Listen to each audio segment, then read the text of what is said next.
ketiga tadi.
Oke, ya kita mulai.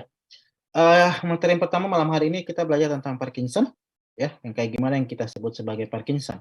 Tetapi sebelum saya jelaskan Parkinson kayak gimana, bagaimana tata laksana terapinya, pada kondisi kayak gimana kita gunakan obat-obat Parkinson, saya mau kalian untuk jawab dulu ya pertanyaan ini, ya. Saya mau kalian menjawab pertanyaannya, saya mau cari tahu kalian tahunya Parkinson sampai di mana, ya, untuk menjadi tolak ukur saya menjelaskan Parkinson. Coba nomor 1, ya, wanita berusia 63 tahun mengalami gejala tremor kaku, lalu mendapatkan terapi levodopa dan benserasid. Apakah tujuan pemberian benserasid berikut ini? A, B, C, D, E, yang mana? Yang menurut kalian aja, jawab aja dulu. C, Kak. Yang mana? C. C. Yang lain?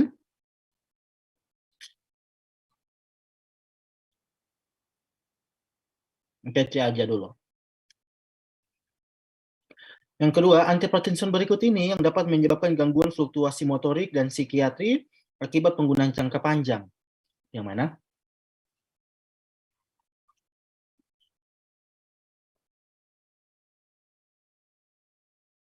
Ya.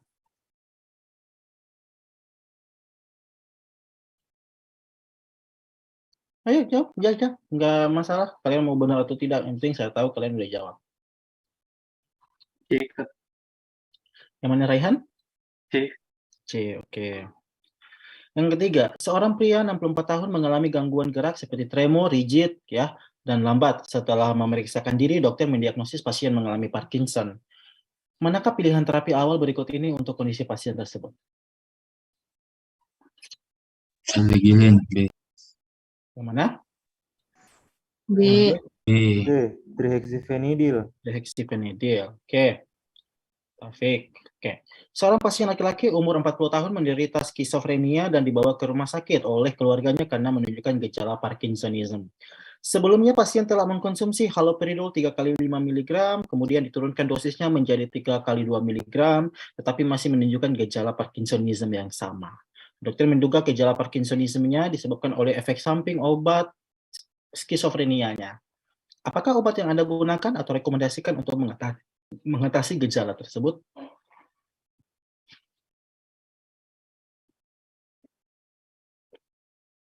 Oke, Pak. Ya. Yang mana?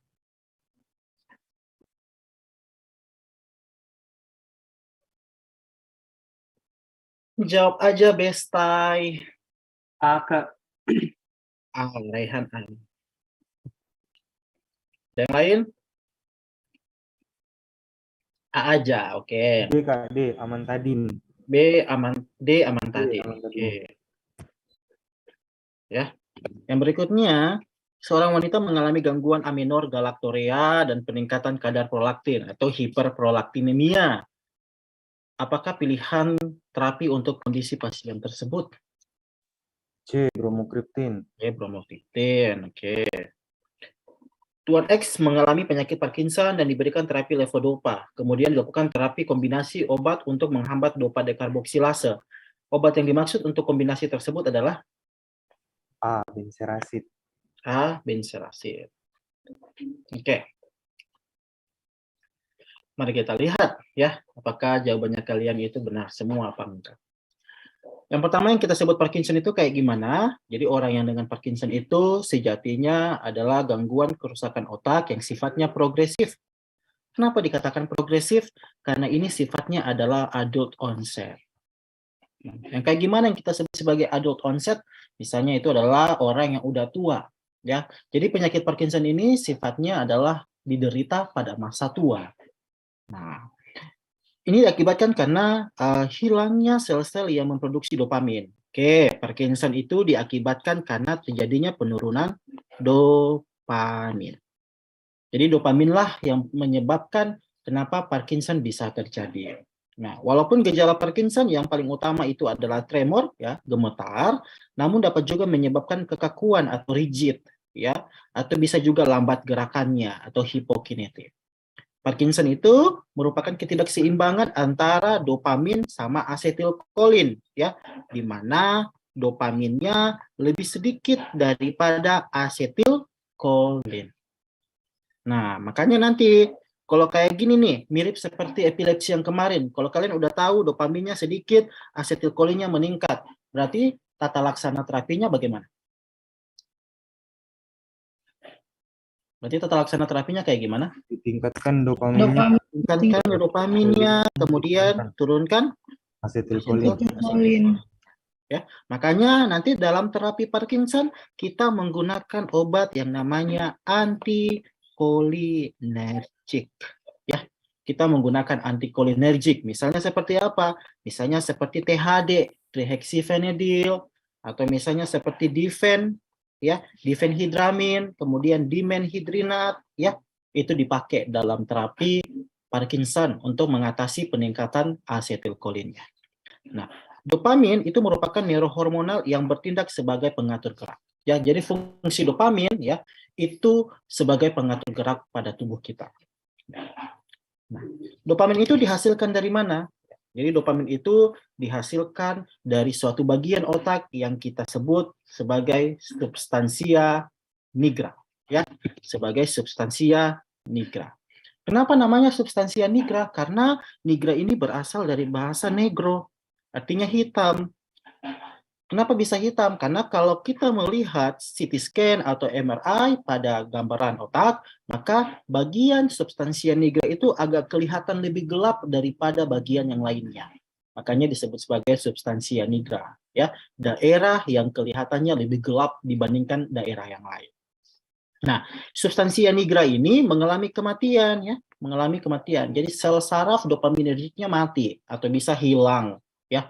Banyak sebab, multifaktorial penyebabnya. Nah, jika terjadi kerusakan atau kematian pada sel dopaminergik, pasti berdampak pada produksi dopamin. Ya, dopaminnya mengalami penurunan sehingga terjadi yang namanya Parkinson. Apakah seseorang yang mengalami Parkinson cuma karena terjadi kerusakan pada sel dopaminergik? Tidak, multifaktorial. Misalnya seperti yang kita sebut sebagai pseudo Parkinson. Nah, yang kayak gimana nih yang kita sebut sebagai pseudo Parkinson? Pseudo Parkinson itu berarti pseudo itu semu, ya, semu atau hayalan. Sedangkan Parkinson itu adalah gangguan gerak. Berarti pseudo Parkinson ini adalah seseorang yang mengalami Parkinson hayalan. Mengapa dikatakan pseudo Parkinson atau Parkinson hayalan? Karena penyebabnya bukan karena kerusakan pada sel saraf dopaminergik. Ya. Penyebabnya bukan karena kerusakan pada sel dopaminergik, tetapi karena penggunaan obat-obatan, ya, obatan yang menurunkan fungsi dopamin. ya, yang menurunkan fungsi dopamin. Misalnya seperti obat apa? Misalnya seperti obat yang kita sebut sebagai antipsikotik. Ya, antipsikotik. Misalnya seperti apa nih? Haloperidol, promasin, risperidon, ya. Risperidon, ada banyak, olanzapin, quetiapin, aripiprazol. Nah, itu merupakan semua antipsikotik. Nah, fungsinya mereka menurunkan dopamin sehingga terjadi gangguan gerak yang kita sebut sebagai pseudo Parkinson. Jadi bedakan pseudo Parkinson sama Parkinson. Ya, kalau Parkinson itu ya karena kerusakan sel dopaminergic, sedangkan pseudo Parkinson itu karena penggunaan obat-obatan antipsikotik. Nah, mungkin kalian akan lebih sering dengar ya, mungkin kalian akan lebih sering dengar bahasa yang sebutannya adalah EPS. Pernah sering dengar ya EPS, extrapyramidal syndrome. Nah, extrapyramidal syndrome itu salah satu contohnya adalah pseudo Parkinson. Ya. Nah, mau dia pseudo Parkinson, mau dia Parkinson yang utuh, yang murni, nah itu pastinya karena kekurangan dari dopamin. Nah, jadi dopamin itu memiliki aktivitasnya kayak gimana? Dia ada aktivitasnya dalam sistem saraf pusat itu kayak gimana? Setidaknya ada 4 jalur ya. Setidaknya ada 4 jalur pada dopamin. Jadi dopamin itu punya 4 jalur, di mana jalur yang pertama kita sebut sebagai jalur nigrostriatal. Nah, kalau dikatakan jalur nigrostriatal itu adalah jalur yang berperan pada penyakit Parkinson. Ya. Nah, jadi Parkinson itu terjadi pada jalur nigrostriatal. Nah, karena di jalur nigrostriatal ini dopamin berfungsi sebagai pengatur gerak. Ya, dopamin berfungsi sebagai pengatur gerak. Nah, kemudian ada jalur yang lain, misalnya seperti jalur mesolimbik sama jalur mesokortikal. Nah, jalur mesolimbik sama mesokortikal itu adalah jalur yang dimana terjadinya penyakit skizofrenia. Ya, Parkinson itu jalur nigrostriatal, kemudian skizofrenia itu adalah jalur mesolimbik sama jalur mesokortikal. Nah, di situ dopamin berfungsi sebagai pengatur kesadaran, pengatur memori, pengatur komunikasi, pengatur stres, dan lain sebagainya, fungsi sosial, dan lain sebagainya. Nah, kalau terjadi gangguan dopamin di sana, misalnya terjadi peningkatan dopamin di sana, maka ya penyakit skizofrenia terjadi. Nah, kemudian ada jalur tuberoinfundibular. Nah, tuberoinfundibular itulah jalur yang mengatur tentang prolaktin. Ya, jadi mengatur tentang prolaktin. Nah, ternyata dopamin ini ya, ternyata dopamin itu berfungsi untuk mengatur pelepasan prolaktin.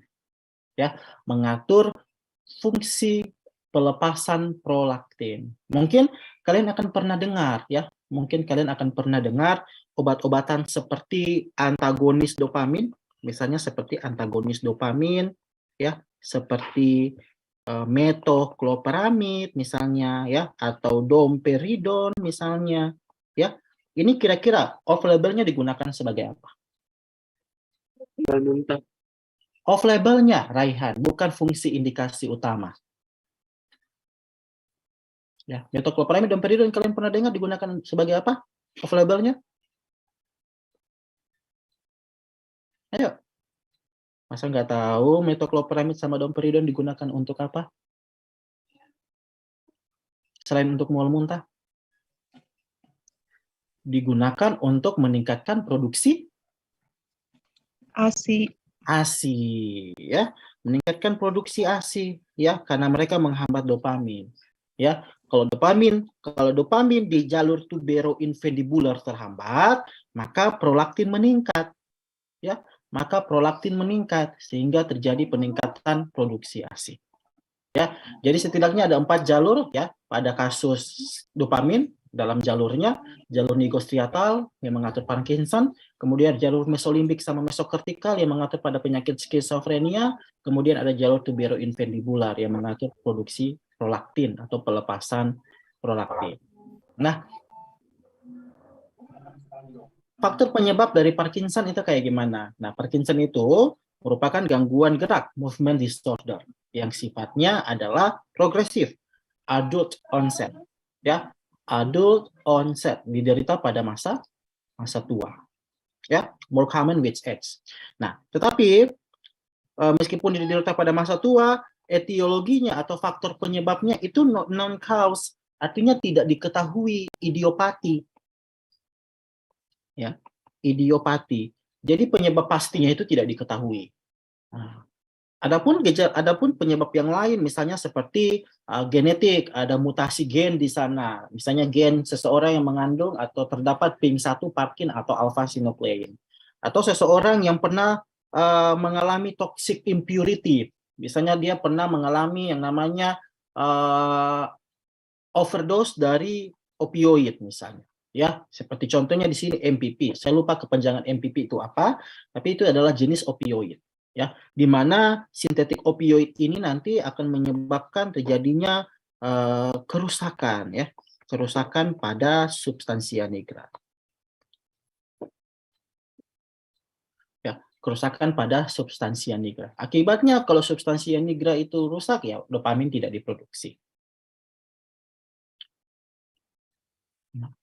Gejala dari seseorang yang dengan Parkinson itu kayak gimana? Paling utama adalah tremor sama rigid. Tremor itu gemetar, kemudian rigid itu adalah kaku. Ya, itu adalah gejala paling utama. Tremor sama rigid. Nah, adapun clinical features yang lain atau lanjutan yang lain, misalnya dia terjadi gangguan gerak.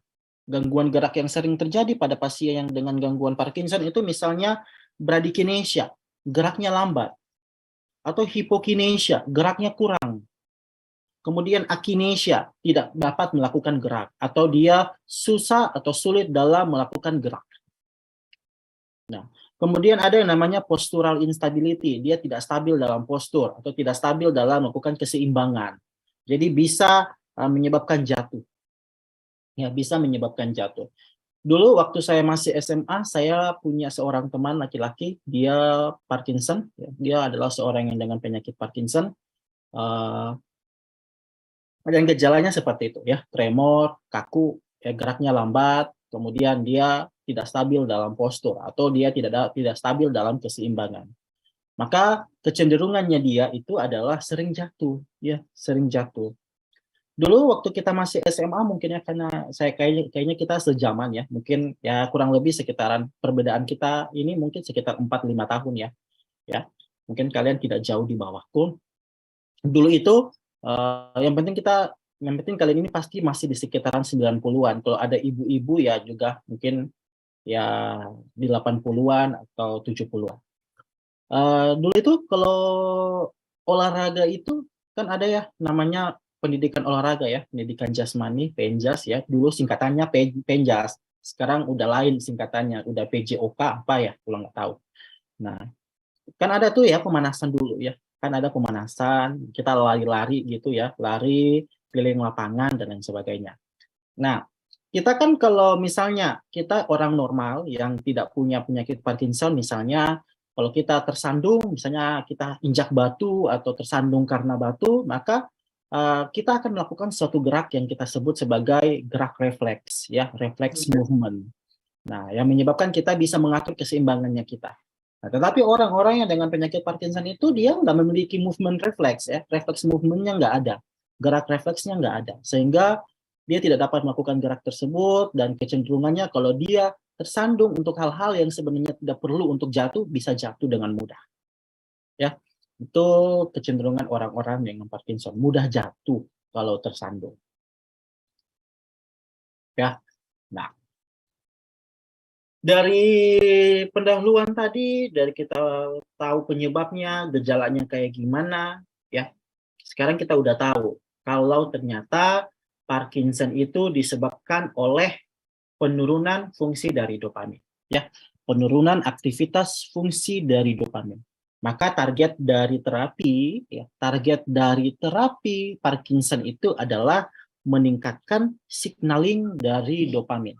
Ya, jadi dia meningkatkan dopamin signaling. Ya, kita meningkatkan supaya penghantaran impuls pada dopamin itu meningkat sehingga bisa teratasi penyakit Parkinson. Nah, Mungkin kalian akan saya bawa dalam suatu penjelasan yang kayak gini ya. Pernah tahu atau pernah lihat kalau terapi misalnya seperti mana ya?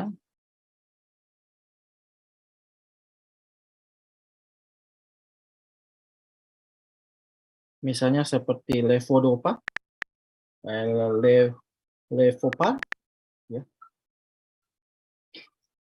Coba lihat di situ misalnya seperti terapi levopar, di situ terdapat levodopa bareng benserasit ya, misalnya ya. Atau mungkin terapi seperti madopar ya, itu isinya levodopa sama benserasit juga. Atau mungkin terapi seperti Sinemet ya. Sinemet itu isinya karbidopa sama levodopa ya. Pertanyaannya simpel aja, gampang aja pertanyaannya kok. Dari semua jenis yang saya berikan tadi, dari Sinemet, levodopa, leparson, levopar, madofar, kira-kira apa alasan levodopa selalu ada temannya? Ya, levodopa itu selalu ada kombinasinya. Dia tidak pernah dalam sediaan tunggal. Ya, kita tidak pernah terapi seseorang yang dengan seorang Parkinson diterapi dengan levodopa terus levodopa aja, nggak ada yang lain. Ya, cuma levodopa aja itu nggak bisa. Harus ada kombinasi. Kira-kira alasannya karena apa? Ada yang tahu? Apa yang menyebabkan levodopa selalu memiliki teman?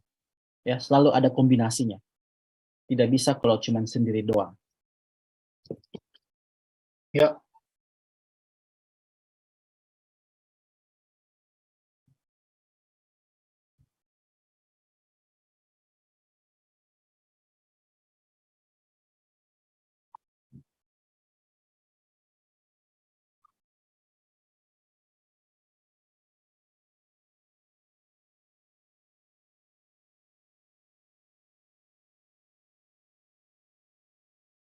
Ada? Ada yang tahu? Kenapa levodopa selalu dalam bentuk kombinasi, tidak pernah dalam sediaan tunggal? Meningkatkan penetrasi, Kak. Meningkatkan penetrasi. Ya, itu efek sesudahnya. Harusnya kenapa? Karena tidak mampu menembus otak. Coba lihat gambarnya di situ. Levodopa sediaannya bisa melewati otak bisa. Ya. Levodopa bisa melewati otak malahan. Bisa melewati BBB maksudnya ya.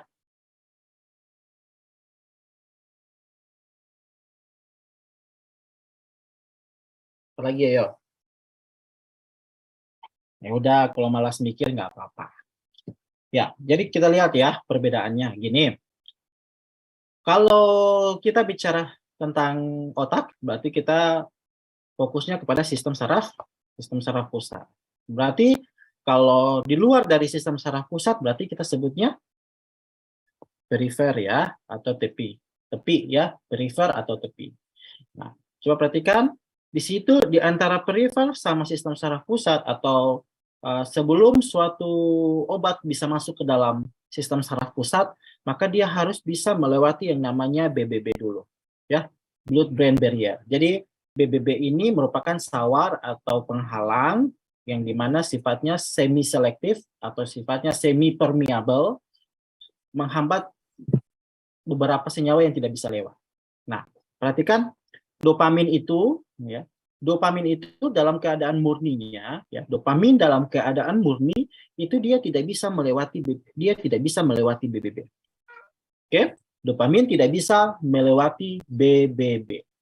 Akibatnya apa? Akibatnya kalau kita terapi seseorang dengan Parkinson dengan pemberian langsung dopamin, maka tidak bisa, percuma.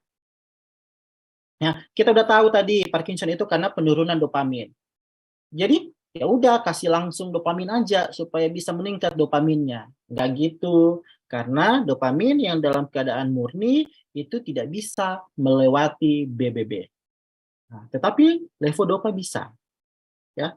Tetapi levodopa itu bisa.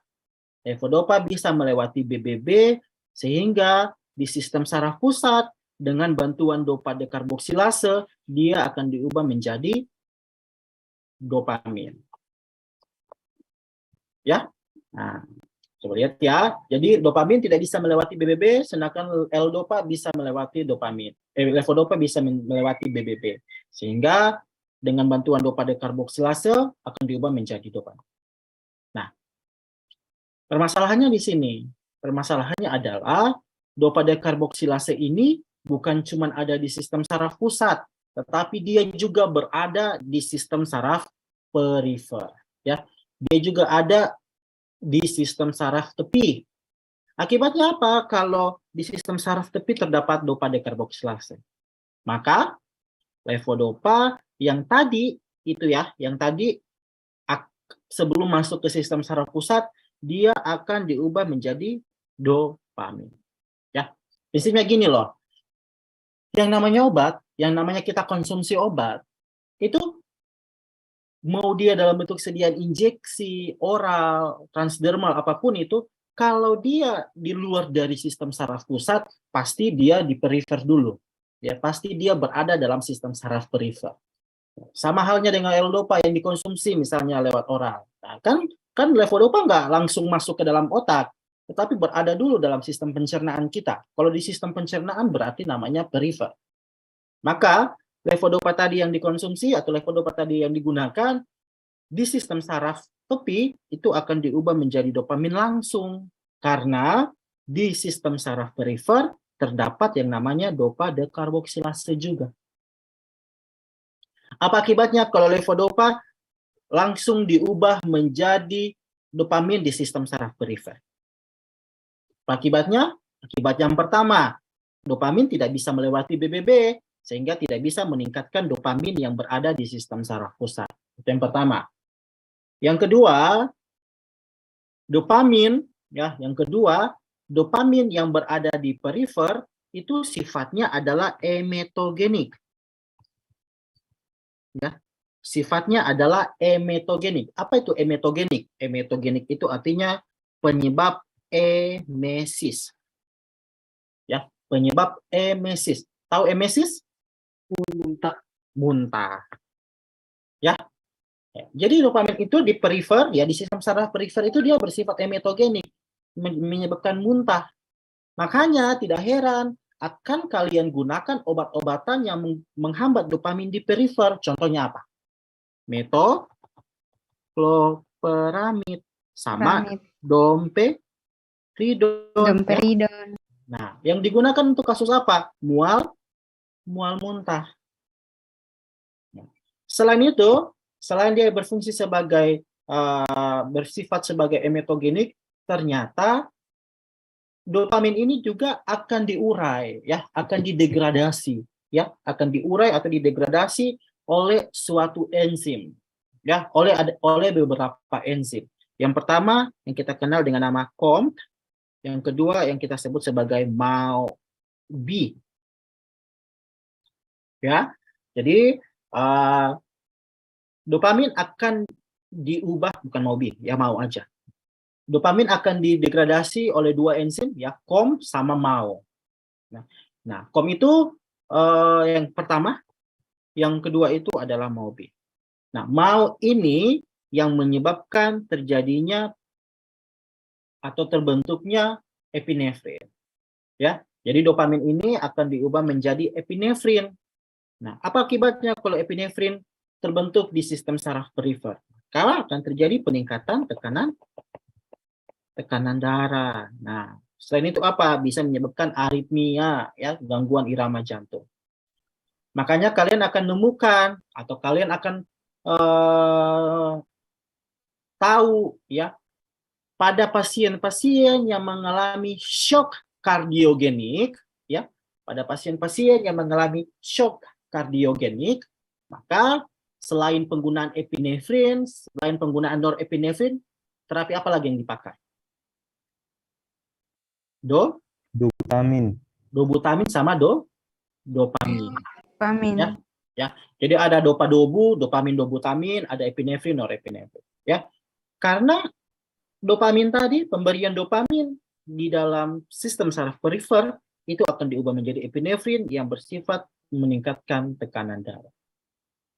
Ya, jadi percuma nih kalau orang Parkinson kamu kasih dopamin langsung, karena nggak bisa, dopamin nggak bisa melewati BBB. Akibatnya dopamin akan diubah menjadi epinefrin meningkatkan tekanan darah.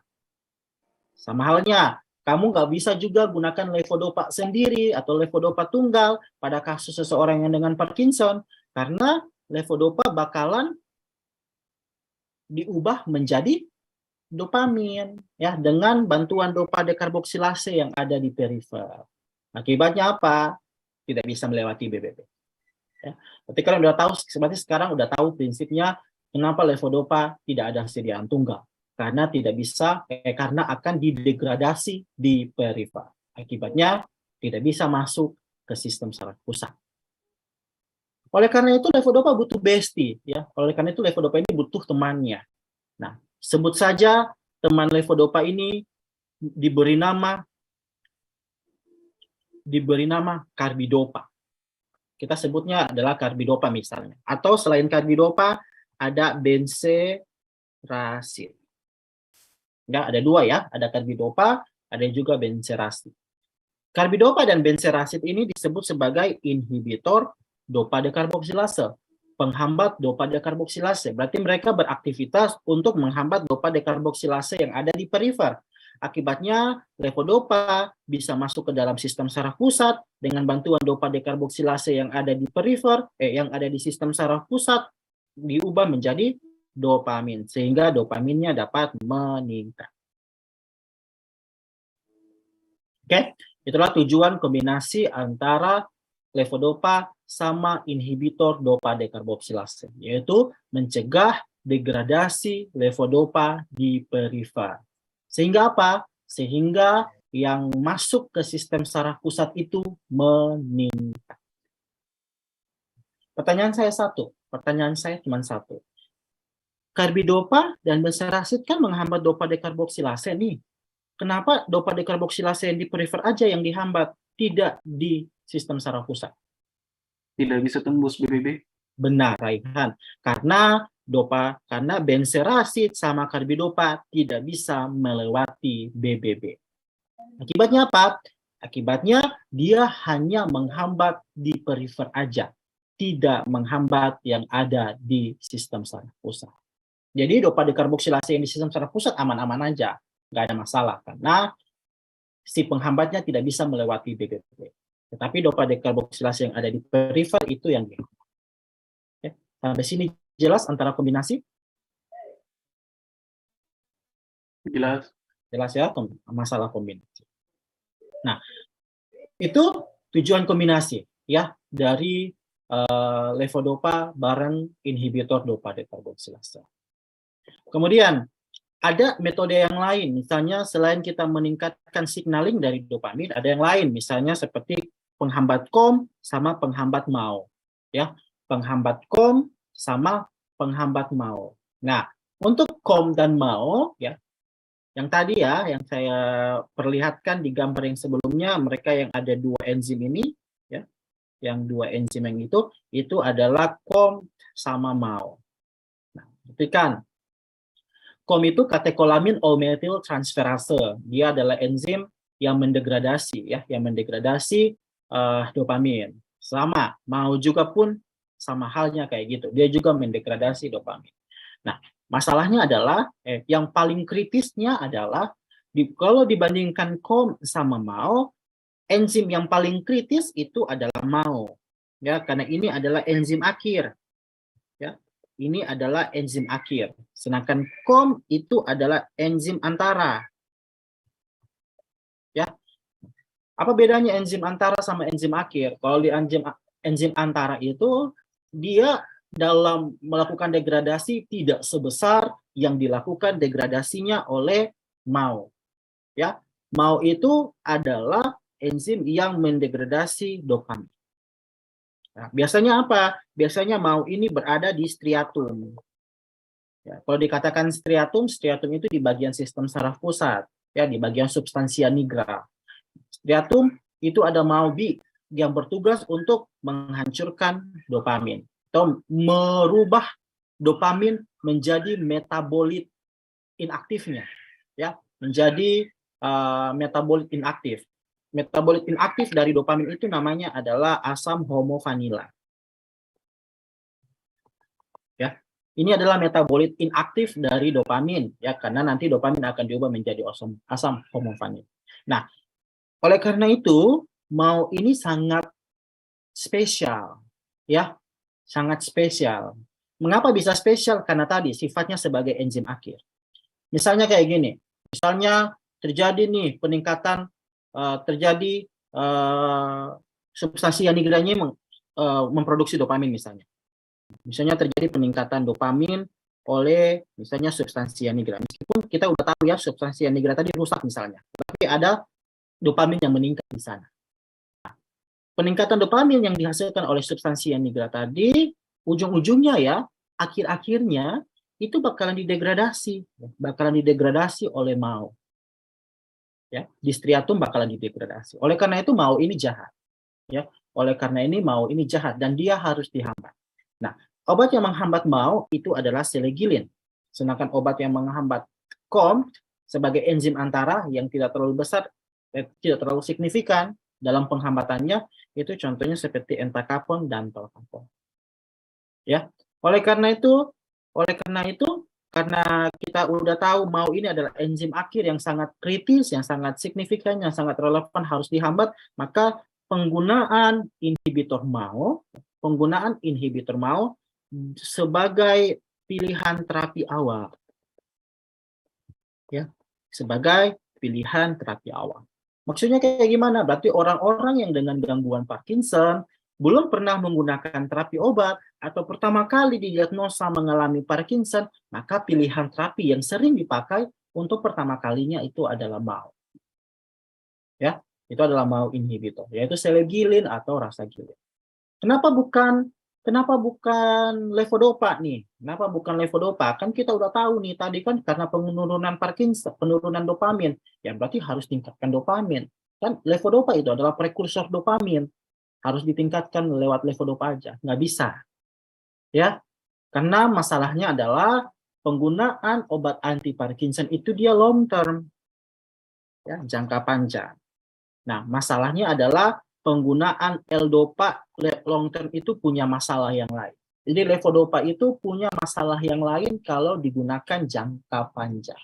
Makanya dia tidak bisa digunakan sebagai terapi awal atau bukan pilihan sebagai terapi awal, melainkan MAO B inhibitor.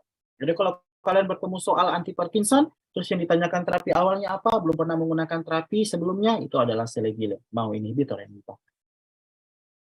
Nah, selain dua enzim yang tadi, ada juga misalnya seperti penggunaan amantadin, ya, yang merupakan antivirus medication. Ya, ini adalah antivirus medication, amantadin, ya sering sekali digunakan untuk virus influenza, ya, virus influenza. Tetapi jarang sekali pasien yang influenza itu dikasih amantadin, itu jarang sekali.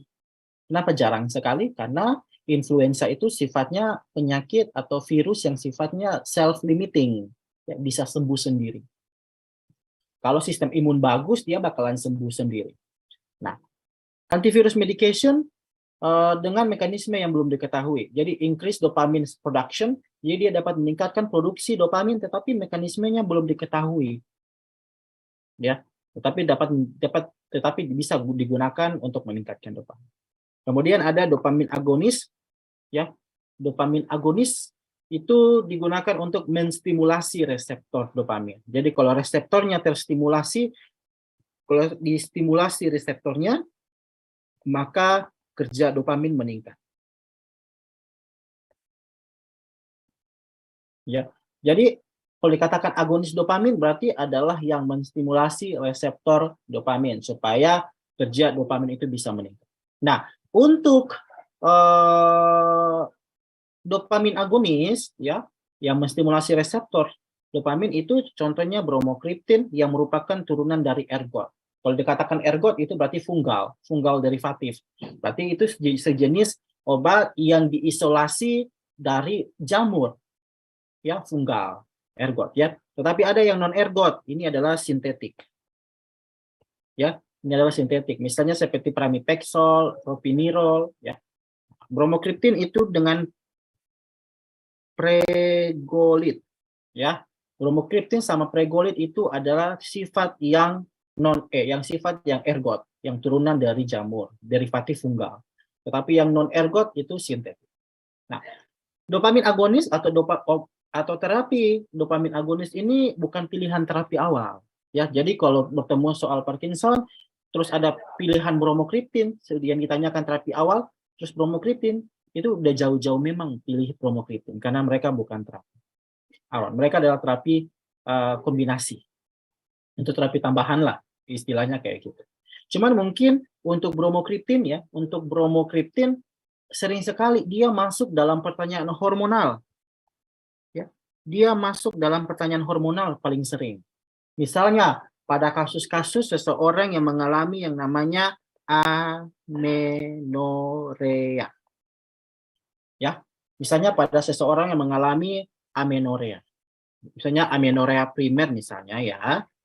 Ya, di mana amenorea primer ini terjadi amenorea primer ini mengakibatkan terjadinya yang namanya hiperprolaktinemia. Terjadi peningkatan kadar prolaktin. Kenapa bisa terjadi peningkatan Kenapa bisa terjadi peningkatan prolaktin? Karena terjadi penurunan fungsi dopamin, ya, terjadi penurunan fungsi dopamin di jalur apa? Kalau di prolaktin itu jalur yang mana? Tuberoinfundibular. Ya. Terjadi penurunan fungsi dopamin di jalur tuberoinfundibular. Itu yang menyebabkan hiperprolaktinemia. Makanya diberikan bromokriptin untuk meningkatkan kerja dari dopamin. Ya, meningkatkan kerja dari dopamin di jalur tuberoinfundibular sehingga kasus hiperprolaktinemia itu bisa teratasi. Ya, mungkin itu ya. Mungkin bromokriptin paling banyak pertanyaannya tentang itu. Ya, paling sering muncul untuk seseorang yang mengalami amenorrhea. Saya rasa ini juga udah dijelaskan sama Kak Nurul ya. Karena Kak Nurul yang bahas tentang hormon itu pasti udah dijelaskan tentang hormon. Nah, selain mereka-mereka ini digunakan juga yang tadi ya, antikolinergik. Ya, antikolinergik pada kasus seseorang yang mengalami Parkinson itu digunakan karena terjadi peningkatan asetilkolin, ya, maka antikolinergik dipakai untuk bisa menurunkan fungsi dari asetilkolin. Nah, antikolinergik itu banyak ya, bisa dipakai apa aja. Yang ini dulu. Ya. Nah, ini algoritma terapi yang saya ambil dari Dipiro ya, cuma saya perbarui aja. Ya, orang yang dengan Parkinson itu pertama kali udah jelas tadi saya sudah jelaskan kalau harus gunakan MAO inhibitor karena dia adalah enzim akhir yang nanti akan mendegradasi dopamin. Jadi orang pertama kali ini adalah pilihan terapi. Seseorang yang mengalami Parkinson kita gunakan MAO inhibitor. Nah, seandainya nih pasien pertama kali udah kasih MAO inhibitor, tetapi masih dengan gejala tremor misalnya, masih ada gejala tambahan atau tidak menyebabkan pada perbaikan gejala tambahannya, maka tremornya masih ada. Nah, untuk kasus tremor, maka kita harus lihat umur. Ya, harus kita lihat umur 65 tahun sama umur di atas 65 tahun. Kurang dari 65 tahun kita pakai apa?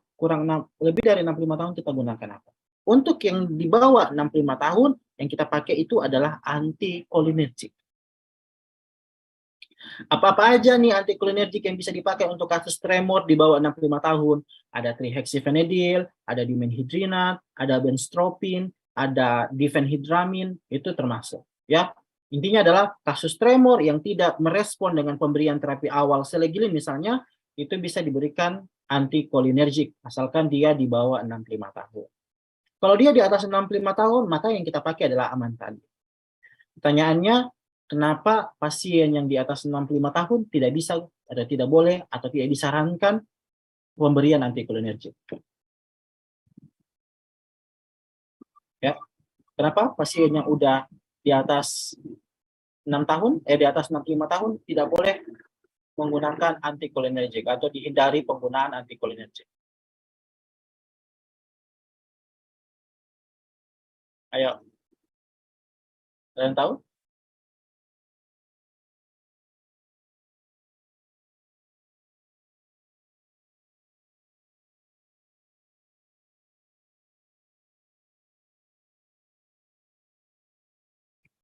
Nah, kelas B. Kenapa pasien 65 tahun nggak boleh atau nggak bisa gunakan antikolinergik? Nah ini ya udah lansia nih, dia udah lansia.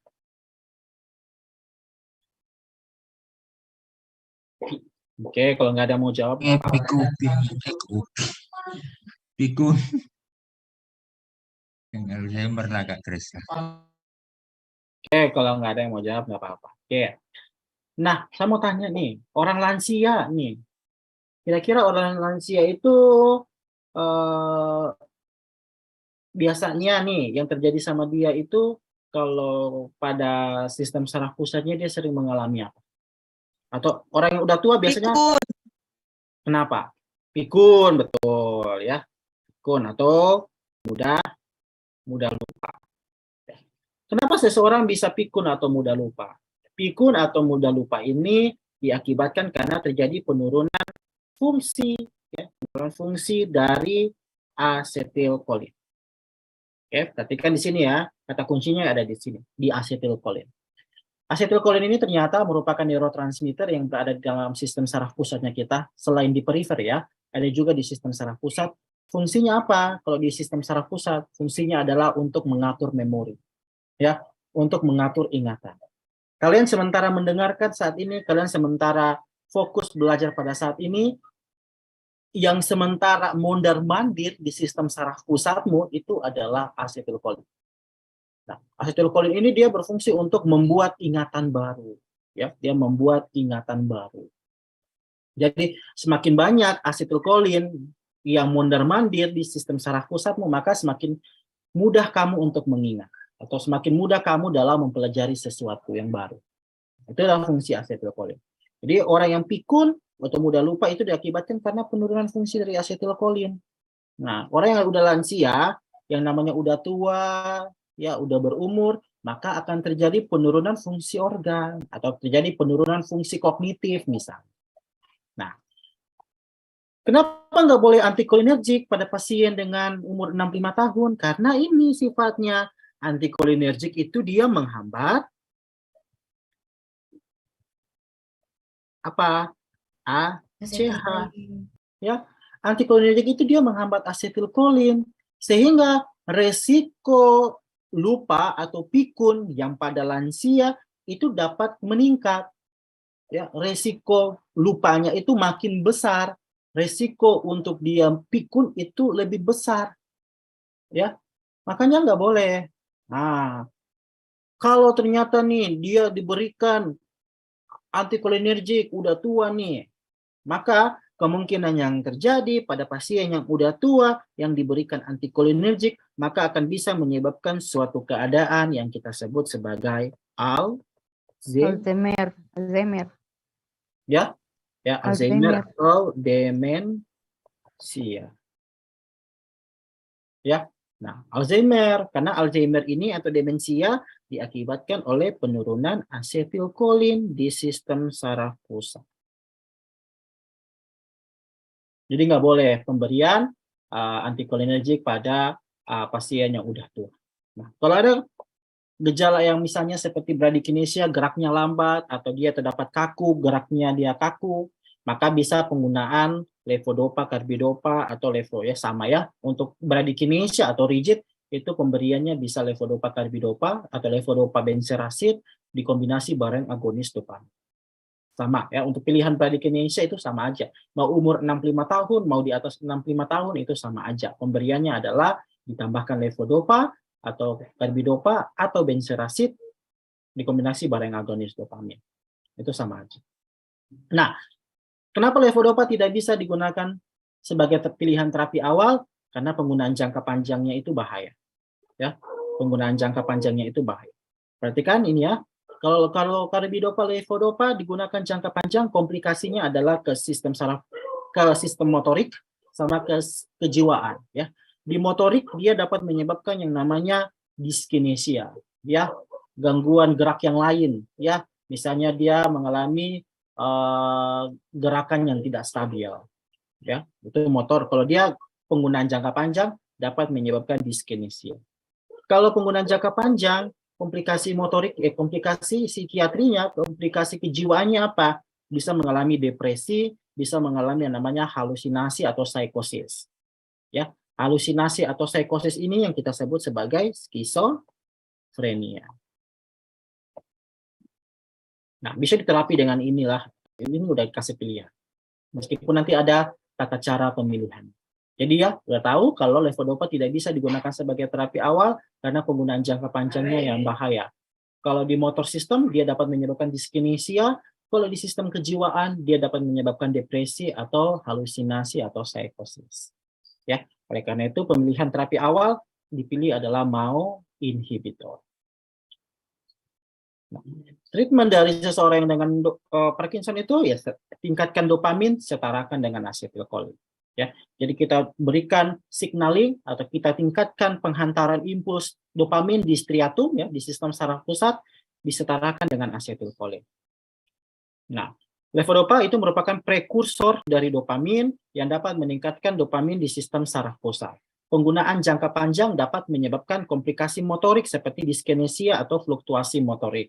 Atau kalau dia komplikasi ke psikiatrinya dapat menyebabkan halusinasi atau psikosis. Nah, MAO inhibitor seperti selegilin atau rasagilin itu bekerja menghambat katabolisme dopamin di striatum, akibatnya dapat meningkatkan kadarnya. Jadi tadi udah tahu kalau dopamin akan dikatabolisme atau akan didegradasi di striatum oleh enzim MAO. Oleh karena itu MAO itu jahat. Makanya MAO harus dihambat supaya dia tidak menghancurkan dopamin di striatum, ya, di sistem saraf pusat. Kemudian inhibitor dopa dekarboksilase seperti karbidopa, benzerasid selalu dikombinasi dengan levodopa. Harus, kudu, wajib, should be. Itu kombinasi. Tidak bisa dalam sediaan tunggal atau tidak bisa dia sediaan sendiri. Harus kombinasi. Karena kombinasinya itu dimaksudkan untuk meningkatkan pemasukan levodopa ke sistem saraf pusat dengan cara menghambat pembentukan levodopa menjadi perifer, menjadi dopamin di perifer. Jadi dia cegah degradasi dopamin, dia cegah degradasi levodopa di perifer sehingga bisa meningkatkan pemasukan levodopa ke sistem saraf pusat. Agonis dopamin misalnya seperti bromokriptin, pramipexol, ropinirol, pregolid digunakan untuk menstimulasi reseptor dopamin. Jadi mereka bekerja pada reseptor dopamin. Ya, digunakan misalnya untuk kombinasi pada pasien yang mengalami Parkinson dengan gejala apa? Kita gunakan agonis dopamin tadi. Dengan gejala apa kita gunakan agonis dopamin tadi?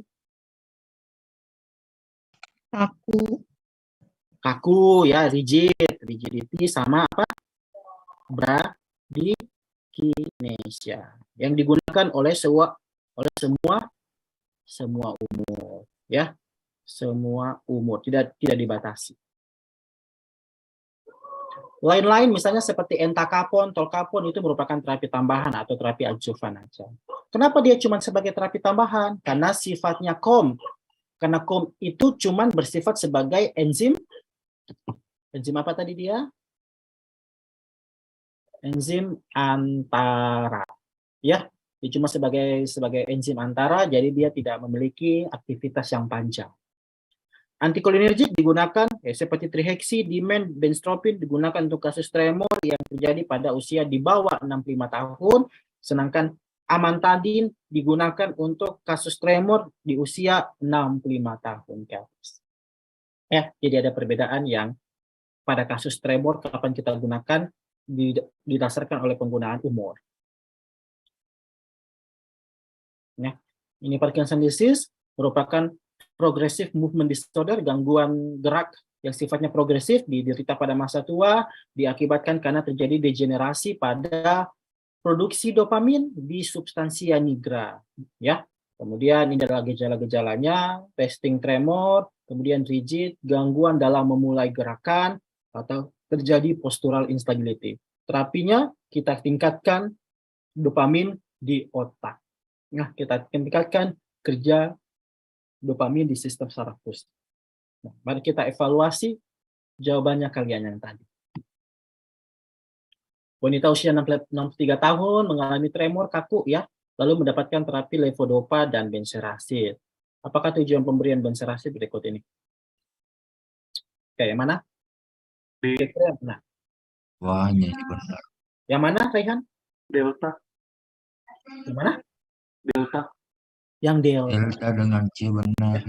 Yang delta ya, mencegah degradasi levodopa di perifer. Akibatnya apa kalau degradasi levodopa di perifer meningkat?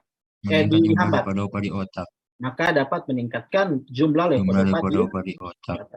ya. Jadi C juga benar.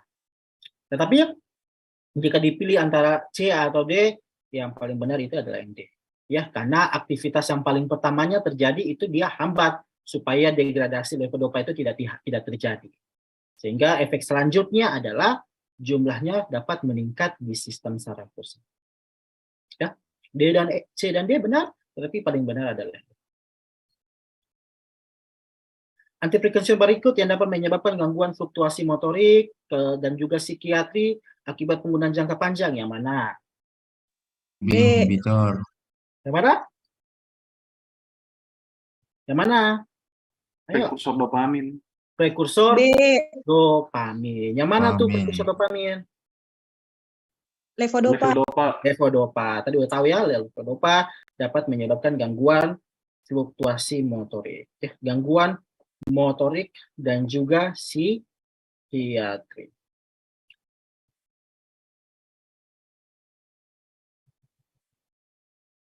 Nah, kalau mau inhibitor, ya, ini dia merupakan anti Parkinson. Sebenarnya bukan mau inhibitor secara menyeluruh ya, mau inhibitor yang tipe A, ya, mau yang tipe A. Karena mau ini ada dua, mau A sama mau B. Kalau mau B ini yang ke Parkinson, kalau mau B ini yang ke Parkinson, kalau mau A ini yang ke depresi. Ya, yang ke depresi. Jadi mau A yang bertindak pada depresi, mau B itu yang bertindak pada Parkinson. Nah, kalau ada pertanyaannya misalnya seorang pasien depresi misalnya ya, seorang pasien depresi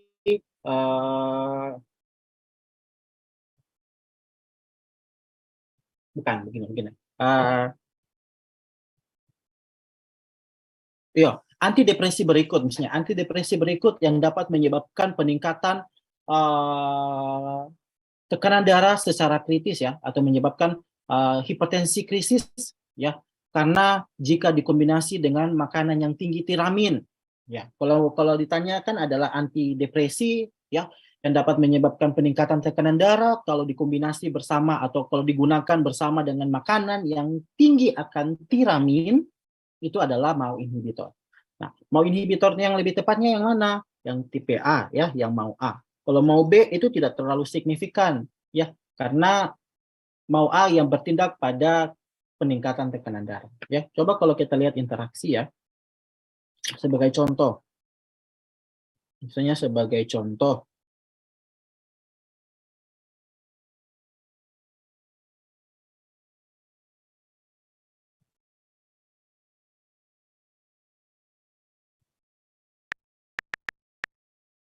misalnya tiramin, mau inhibitor tadi apa? Selegilin, sama yang satunya mau A itu mau A penelsin. Ya, lihat. Penelsin itu adalah mau A inhibitor, selegilin itu adalah mau B inhibitor, tiramin itu asam amino ya, asam amino yang nanti bakalan diubah menjadi epinefrin ya, atau norepinefrin. Coba lihat. Nah, jadi ada jenis interaksi di sini ya, jadi ada jenis interaksi. Phenelsin bersama tiramin sama selegilin sama tiramin. Selegilin mau B, phenelsin itu adalah mau A. Yang bahaya yang mana?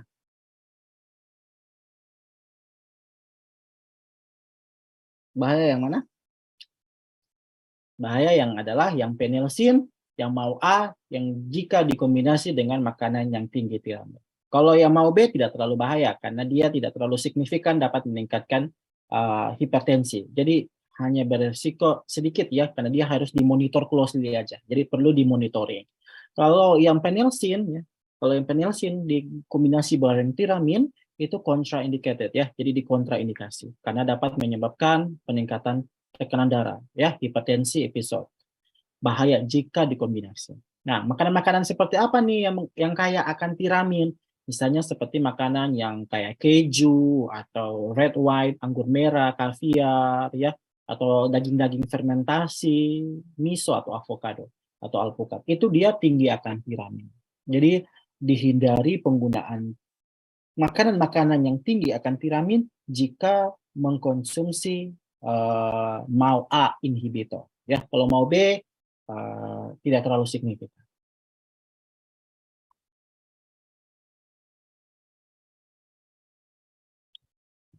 Seorang pria 64 tahun mengalami gangguan gerak seperti tremor, rigid, kaku, dan lambat. Setelah memeriksakan diri, dokter mendiagnosa pasien mengalami Parkinson. Manakah pilihan terapi awal berikut ini untuk kondisi pasien tersebut? Yang mana, yo? D. Yang mana? Domba. Domba, oke. Kenapa bisa domba jawabannya? Karena dia golongan antikolinergik untuk usia kurang dari 65 tahun. Oke. Kamu, si Kak Astria, melewatkan satu kata penting di soal ini. Yang ditanyakan adalah terapi awal. Ya, yang ditanyakan pilihan terapi awal. Apakah pasiennya udah dapat terapi sebelumnya? Dia udah dapat terapi sebelumnya? Belum. Belum. Ya kalau belum dapat terapi sebelumnya, bakal yang kita pakai adalah B. Yang B. Ya. B. Yang B. mau inhibitor. Ya, mau inhibitor. Nah, saya rubah soalnya. Pasien ini mengalami Parkinson sudah mendapatkan selegilin tetapi tidak ada perbaikan. Manakah pilihan terapi untuk mendapatkan D. Itu baru jawabannya adalah Domba. Domba. Ya, domba. Jadi kayak tolong pilih baik-baik ya atau dibaca baik-baik soalnya. Yang ditanyakan pilihan terapi awal, pasien belum mengalami penggunaan terapi sebelumnya, ya berarti kita gunakan pilihan terapi awal yaitu MAO inhibitor. Kalau seandainya pasiennya udah menggunakan MAO inhibitor masih dengan gejala yang sama, baru gunakan terapi tambahannya. Misalnya seperti kasusnya ini dia tremor ya, umur 64 tahun di atas ya, di atas 64 tahun. Maka pilihannya adalah antikolinergik. Kalau seandainya dia umurnya 70 tahun, berarti pilihan jawabannya adalah Amantadin. Amantadin. Ya. Amantadin. Oke, udah tahu. Pasien laki-laki umur 40 tahun menderita skizofrenia dan dibawa ke rumah sakit oleh keluarganya karena menunjukkan gejala Parkinsonism ya, atau pseudo Parkinson. Sebelumnya pasien telah mengkonsumsi haloperidol 3 kali 5 mg lalu diturunkan menjadi 3 kali 2 mg tetapi masih menunjukkan gejala yang sama. Dokter menduga gejala Parkinsonism-nya disebabkan oleh efek samping obat. Apakah obat yang Anda rekomendasikan untuk mengatasi gejala tersebut ya? Jadi ini dia pseudo Parkinson ini kita kenal dengan sebutan EPS ya, salah satu gejala dari EPS ya, extra pyramidal syndrome. Nah, EPS ini terjadi diakibatkan oleh peningkatan asetilkolin ya, peningkatan asetilkolin ya. Maka terapinya adalah obat-obatan yang dapat menurunkan ya, Asetilkolin. Fungsi dari asetilkolin ya, fungsi asetilkolin diturunkan. Ya, tetapi fungsi dari asetilkolin yang diturunkan ini dilihat juga berdasarkan umur. Jadi pilihannya sama ya, berdasarkan umur. Ya. Nah, kira-kira nih yang mana nih yang benar nih? Yang C. Yang C. Yang C ya yang benar. Karena pasiennya mengalami Parkinsonism, ya C. Karena pasiennya mengalami Parkinsonism, di bawah umur 65 tahun. tahun. Maka pilihannya adalah antikolinergik. Kalau seandainya dia 70 tahun tadi ya, baru jawabannya adalah Amantadin. Amantadin. ya. Jadi sama ya, untuk kasus seseorang yang mengalami Parkinsonism atau EPS itu tetap juga lihat umur ya. Kalau di atas 65 tahun atau di bawah 65 tahun. Nah, kalau yang nomor 5 ini sudah pasti benar kayak, udah tahu lah, udah sering nemu soal kayak gini. Wanita yang mengalami amenor galaktoria, peningkatan kadar prolaktin atau hiperprolaktinemia, ya, maka kita terapi dengan bromokriptid. Ya, saya rubah lagi pertanyaannya. Pasien ini mengalami penurunan kadar prolaktin, sehingga dia mengalami yang namanya hipoprolaktinemia, padahal dia ingin menyusui anaknya. Apa yang bisa diberikan?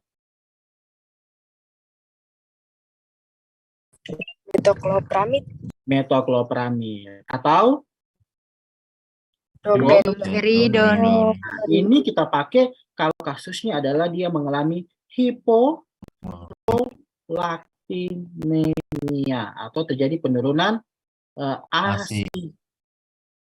Ya, kebalikan kalau peningkatan ASI hiperprolaktinemia ya, itu kita pakainya adalah bromokriptid. Ya, jadi tolong dibedakan. Nah, kalau lagi saya lanjut nih, pasiennya masih dalam keadaan hormonal nih.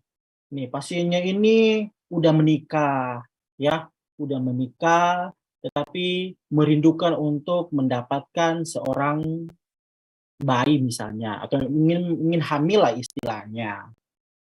Tetapi setelah memeriksakan dirinya ke dokter, dokter mendiagnosa pasien perempuan ini mengalami keadaan yang dikenal dengan sebutan PCOS. Misalnya begitu ya, dia mengalami polycystic ovary syndrome. Kemudian dokter bertanya kepada apoteker apa terapi yang dapat disarankan untuk penggunaannya. Kira-kira apa ini Pak? Metformin. Ya, kalau ini jelaskan sama Nurul apa? Metformin. Metformin. Ya. Off label. Nah, metformin off label. Karena iya benar-benar off label. Ya, jadi kalau kasusnya PCOS ya, ingin hamil, ya bisa gunakan metformin. Meskipun banyak terapi yang lain, cuman mungkin paling sering ditanyakan itu metformin. Tuan X mengalami penyakit Parkinson, diterapi dengan levodopa, kemudian dilakukan terapi kombinasi obat dengan menghambat dopa dekarboksilase. Obat yang dimaksud adalah benzerasid. Ya benar, benzerasid. Atau karbidopa. Ya sama ya. Benzerasid, kalau nggak ada benzerasid, silakan cari karbidopa. Mereka ini masuk dalam terapi inhibitor dopa dekarboksilase. Ya. Oke, nah apa yang bisa kita tarik kesimpulan dari Parkinson? Nah, kalau jadi Parkinson ternyata terapi awal yang disarankan itu bukan levodopa. Karena levodopa penggunaan jangka panjang dapat menyebabkan Dyskinesia. sama Motorik. Sama apa itu? Sama halusinasi ya. Itu yang ditakutkan kalau kena penggunaan jangka panjang. Maka terapi pilihannya untuk pertama kali adalah MAO inhibitor. Jika penggunaan MAO inhibitor tetapi masih menunjukkan gejala tambahan, misalnya terdapat tremor, yang kita lihat adalah pasien berumur berapa dulu ya. Kalau ternyata dia di bawah 65 tahun, kita pakainya adalah Antikolinergik. kalau dia di atas 65 tahun baru pakai Amantadin. Untuk gejala bradykinesia dan rigidity bisa kita gunakan yang mana? Tadi apa? Prekursor dopamin ya, yang dikombinasi dengan karbidopa atau benzerasid. Ya. Atau dikombinasi bareng agonis dopamin. Ya. Nah, apalagi yang penting dari dopamin dari Parkinson.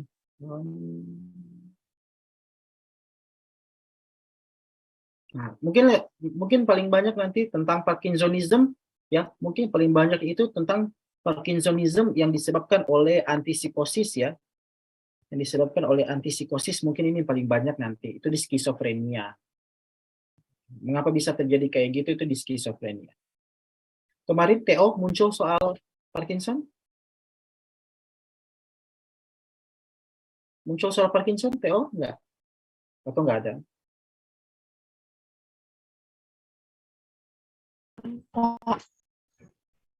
Enggak ada ya?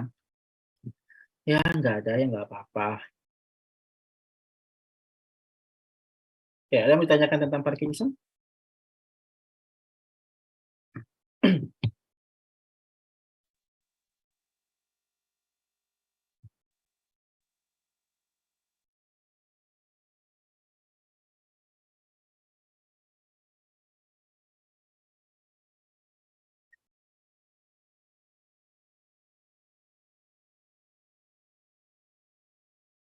Ya, kalau belum ada nanti di akhir aja. Ya, boleh saya lanjut tentang skizofrenia? Boleh. Boleh ya. Nah, yang berikutnya tentang psikiatri ya, tentang kejiwaan ya. Di kejiwaan yang pertama itu ada skizofrenia, kemudian ada bipolar, dengan juga ada unipolar atau depresi. Nah, yang pertama tentang skizofrenia. Skizofrenia mudah, nggak susah ya. Kalau skizofrenia itu dia nggak susah, mudah sekali. Cuma nanti yang buat kalian bingung nanti mungkin bahasa-bahasa yang baru aja. Nah, apa yang kita sebut sebagai skizofrenia atau skizofren? Nah, skizofren ini atau skizofrenia ini diambil dari kata skizo dan frenia. Skizo itu artinya terpecah, terbelah. Kemudian frenia itu diartikan pikiran, waham, atau main. Jadi, secara gamblang diartikan bahwa skizofrenia ini adalah pikiran yang terpecah, ya, atau pikiran yang terbelah, atau pikiran yang terfragmentasi. Ya, mengapa dikatakan pikirannya terpecah atau terbelah? Karena secara umum orang-orang yang mengalami skizofrenia digambarkan sebagai pikiran yang terfragmentasi atau terpisah dari kenyataan asli atau true reality. Ya, jadi pikirannya itu tidak bisa membedakan, ya, tidak bisa membedakan antara mana realitas, mana hayalan, ya, atau halusinasi. Mana yang true reality, mana yang namanya halusinasi atau delusi. Jadi orang-orang dengan skizofrenia itu kayak gitu, tidak bisa membedakan antara realita, yang mana realita, mana hayal. Nah, mungkin kalau suatu saat atau mungkin dulu ya kalian sering dengar berita-berita di televisi mungkin di mana ada seorang ibu membunuh anaknya yang masih umur, misalnya masih umur bayi atau balita, dia bunuh. Mengapa dia bunuh? Setelah diinterogasi, ibu itu mengatakan bahwa dia membunuh anaknya karena mendengarkan bisikan kalau dia bunuh anaknya maka dia bisa masuk surga misalnya, atau kalau dia bunuh anaknya dia akan kaya kayak gitu. Ya, mungkin kayak gitu ya, pernah ada kalau yang pernah dengar berita kayak gitu. Itu mungkin salah satu manifestasi ya, manifestasi dari seseorang yang mengalami skizofrenia.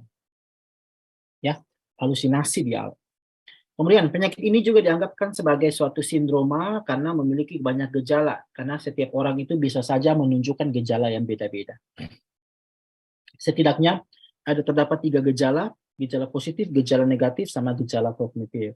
Oke, skizofrenia itu diartikan suatu keadaan di mana terjadi peningkatan, ya, peningkatan neurohormonal dopamin di sistem saraf pusat seseorang. Oke. Tapi skizofrenia ini diakibatkan karena peningkatan dopamin. Ya, skizofrenia peningkatan dopamin. Kira-kira obat apa tuh yang dapat meningkatkan dopamin? Obat apa yang meningkatkan dopamin? Ayo. Huruf Levodopa. Nih, levodopa meningkatkan dopamin, maka resikonya dapat menyebabkan skizofrenia. Makanya tadi penggunaan jangka panjang levodopa dapat menyebabkan halusinasi yang merupakan gejala dari skizofrenia. Ya, oke, udah tahu ya, ada kebalikan antara Parkinson sama levodopa. Parkinson sama skizofrenia. Nah, ada yang kita sebut sebagai DSM, ya, DSM atau Diagnostic Statistical Manual Mental Disorder. Ini adalah guideline atau handbook, ya, atau pegangannya psikiater atau pegangannya psikolog dalam mengenali pasien-pasien dengan gangguan jiwa, ya, DSM 4. Meskipun sekarang itu sudah ada DSM 5, ya. Sudah ada DSM 5, tapi sekarang masih pakai DSM 4 aja dulu yang paling banyak dipakai. Nah, DSM itu membagi gejala skizofrenia itu menjadi 2 kategori, ya. Jadi dia hanya membagi berdasarkan 2 kategori aja nih DSM, yaitu gejala positif sama gejala negatif. Kemudian dapat berkembang, ya. Kemudian berkembang menjadi 3 kategori berdasarkan apa? Apa itu American Psychiatric Association atau Asosiasi Dokter Jiwa Amerika itu menambahkan menjadi 3 gejala atau gejala kognisi tambahannya. Gejala kognisi tidak perlu dihiraukan, tidak perlu dilihat karena tidak terlalu signifikan dalam menterapi seseorang dengan gejala skizofrenia. Ya, gejala skizofrenia itu ada positif, ada negatif. Oke, gejalanya ada positif, ada negatif. Mari kita lihat satu-satu. Delusi, ya, atau kita sebut sebagai hayalan. Ya, delusi atau hayalan. Nah, delusi ini beda dengan halusinasi. Ya, apa bedanya antara delusi sama halusinasi? Ada yang tahu membedakan antara delusi sama halusinasi mungkin? Ada yang tahu? Sebelum saya jelaskan. Taunya halu, ya, taunya kamu ini halu, ya. Taunya delusional. Oke, ini bedanya, ya. Delusi itu atau delusion itu adalah satu keadaan di mana sesuatu yang nyata, ya, sesuatu yang nyata bagi orang skizofrenia atau bagi orang normal. Jadi bagi orang normal dengan bagi orang skizofrenia itu sesuatu yang nyata. Tetapi kenyataannya berbeda bagi seseorang yang mengalami skizofrenia. Ya, tapi kenyataannya berbeda dari orang yang mengalami skizofrenia. Misalnya kayak gini. Kita orang normal ya atau kita yang tidak mengalami skizofrenia akan melihat kucing atau akan melihat anjing seperti biasa, berjalan, melihat kucing berjalan atau melihat anjing jalan dan lain sebagainya.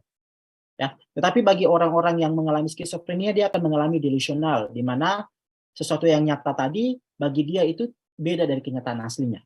Bisa saja dia melihat anjing itu punya sayap, ya. Bisa saja dia melihat kucing itu terbang, ya. Nah, itu disebut sebagai delusi.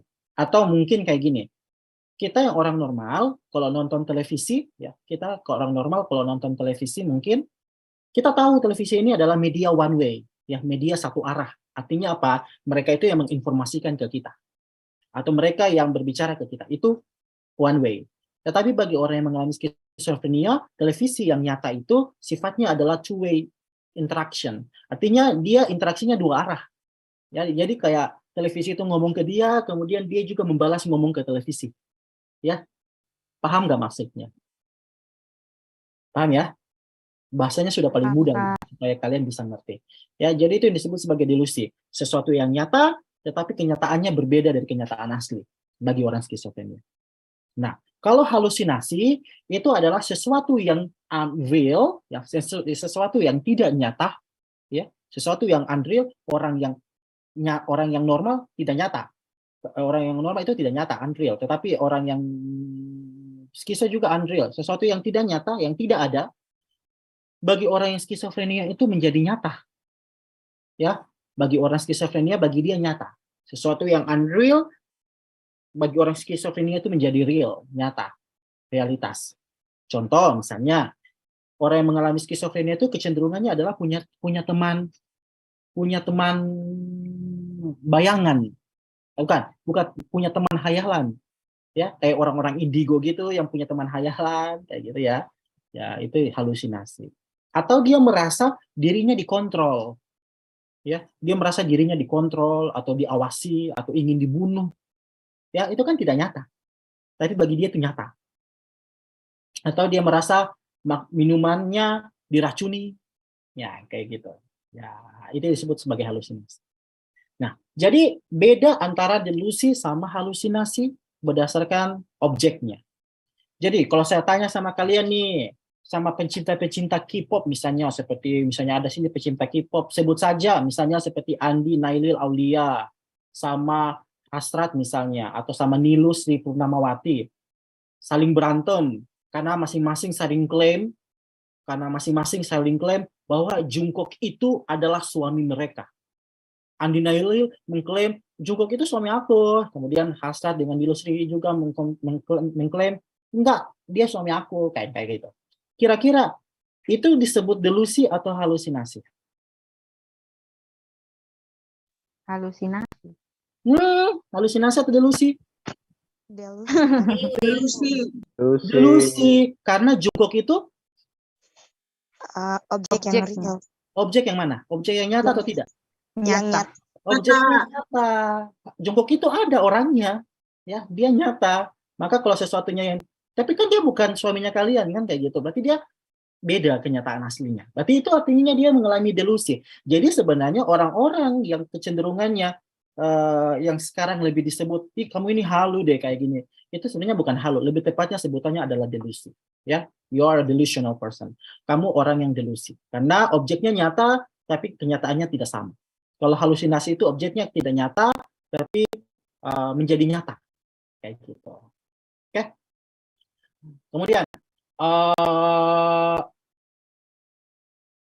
perilaku aneh yang tidak terorganisir. Misalnya seperti dia itu abstrak ya, yang dia lakukan itu abstrak, kecenderungannya mungkin banyak ya, menulis-menulis, keseringannya itu cuma menulis, terus menulisnya nggak jelas apa yang dia tulis, tidak terarah yang dia tulis, atau bicaranya tidak teratur, lompat-lompat, kita bicaranya lain, dia ngomongnya lain, kemudian merasa dirinya itu superior.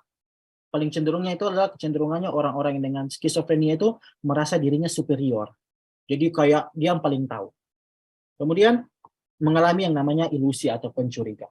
Itu adalah gejala positif. Gejala positif. Kalau gejala negatif itu seperti alogia. Alogia itu adalah kehilangan kemampuan berpikir atau bicara. Dia jadi malas berpikir, dia jadi malas berbicara. Atau kalau kita tanya dia, atau kalau kita bertanya ke dia, dia akan menjawab dengan pertanyaan close question. Artinya kayak gimana? Misalnya pertanyaan yang bisa hanya dijawab ya dan tidak. Ya, jadi kalau kalian tanya ke dia akan jawab ya atau tidak aja. Atau perasaannya emosi menjadi tumpul. Perasaan emosi menjadi tumpul ini misalnya kecenderungan dalam merasakan emosinya seseorang tidak ada. Kayak misalnya dia berduka, jadi dia kayak merasa tidak berduka. Ada temannya yang berduka, datang berkunjung, datang melayat tapi tidak merasa berduka, ketawa-ketawa, nyengir-nyengir, nggak jelas ya kayak gitu.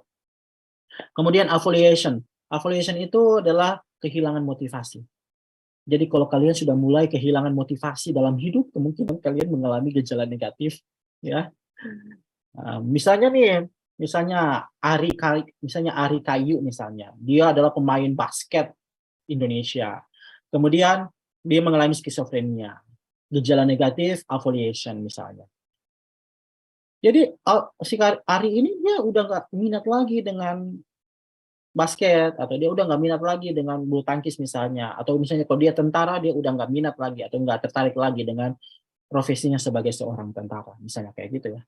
Kemudian ada anhedonia atau asociality.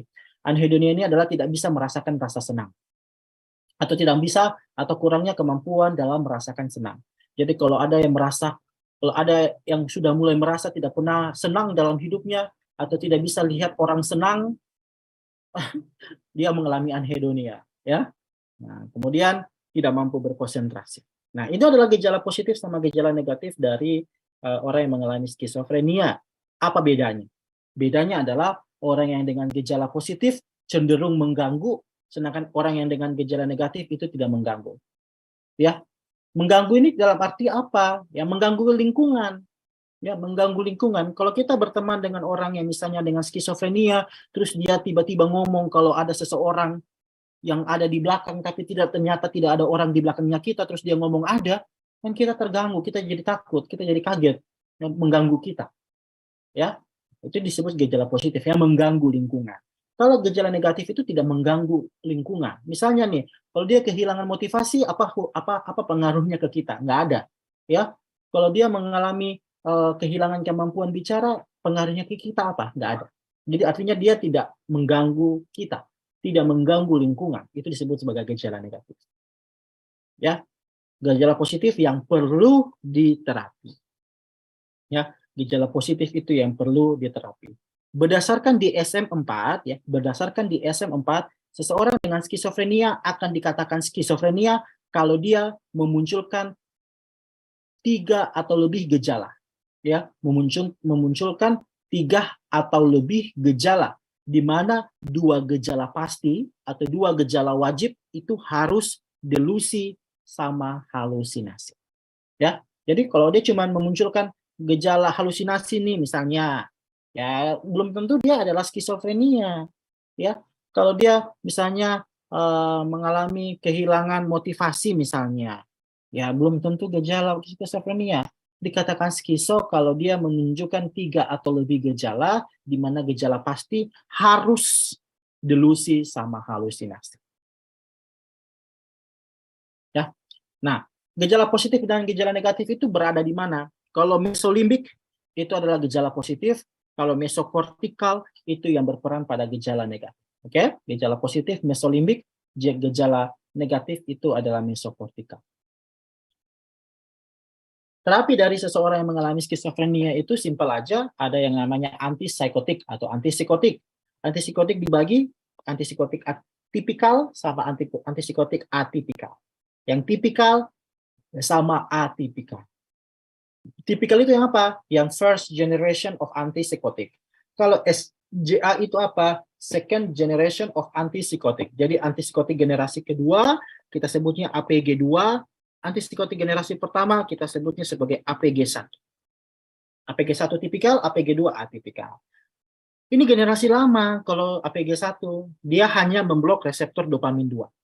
Karena dia hanya memblok reseptor dopamin 2, jadi dia hanya memblok reseptor dopamin di mesolimbik sama mesokortikal, ya, maka efek samping EPS-nya besar. Efek samping EPS-nya besar, artinya efek samping ekstrapiramidal sindrom, ya, itu besar.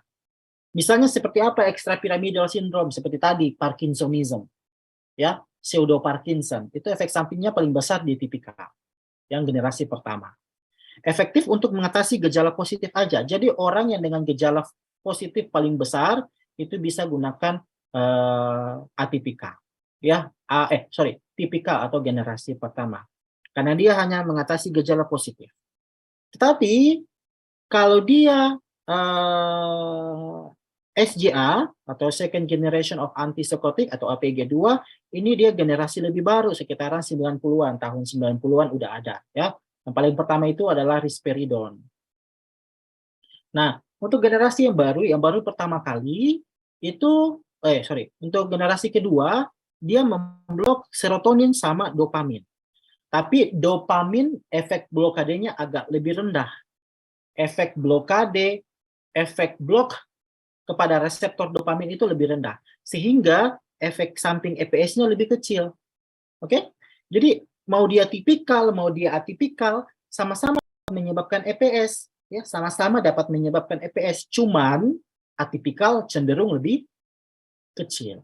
Ya, cenderung lebih sedikit dapat menyebabkan yang namanya ekstrapiramidal sindrom.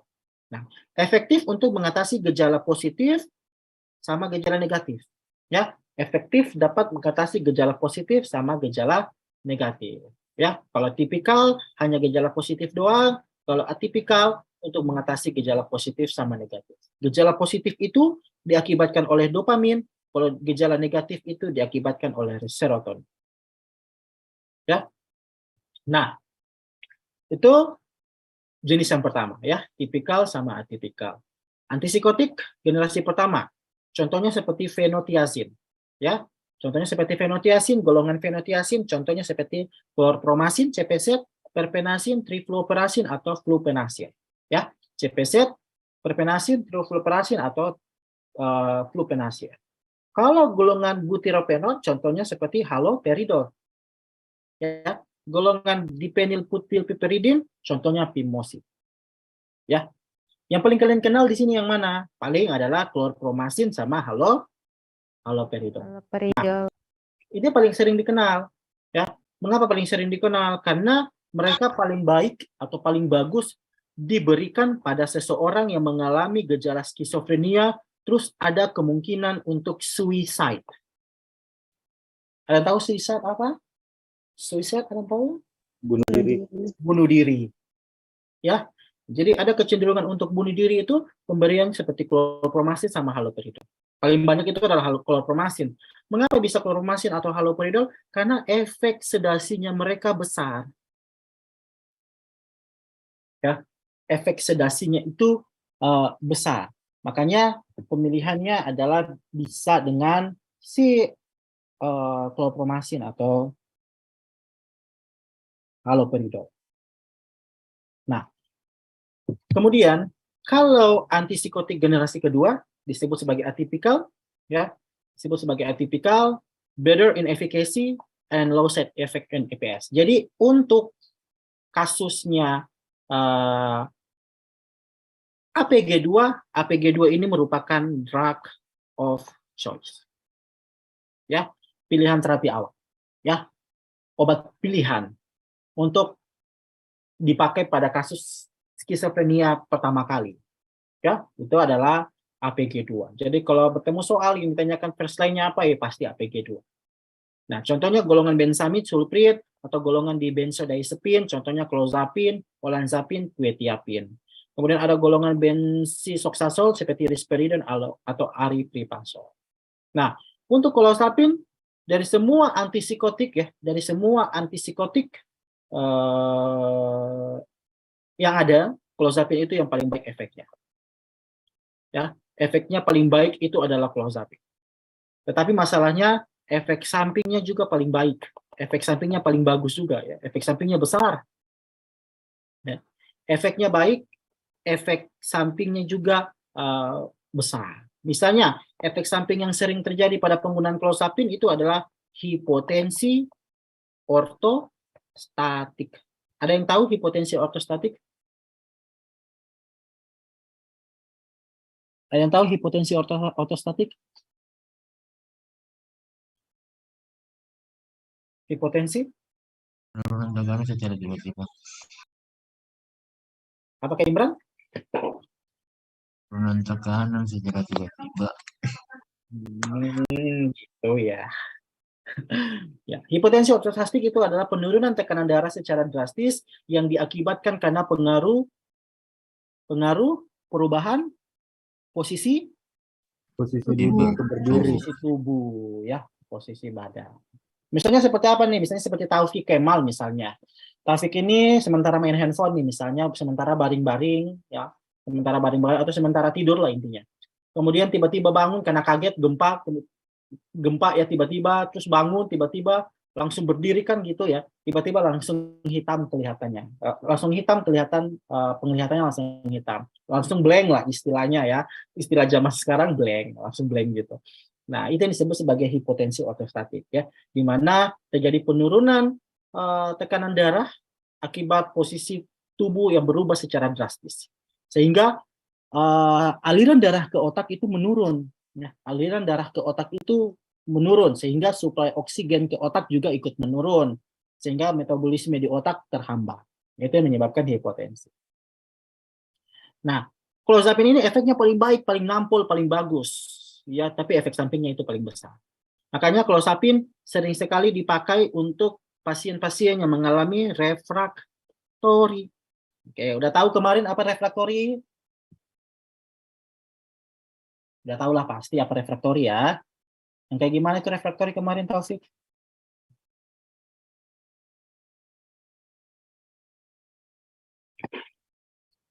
Oke, kayak gimana kemarin refraktori? Arfian mana? Arfian tumben diam. Arfian, yang refraktori itu yang kayak gimana Arfian?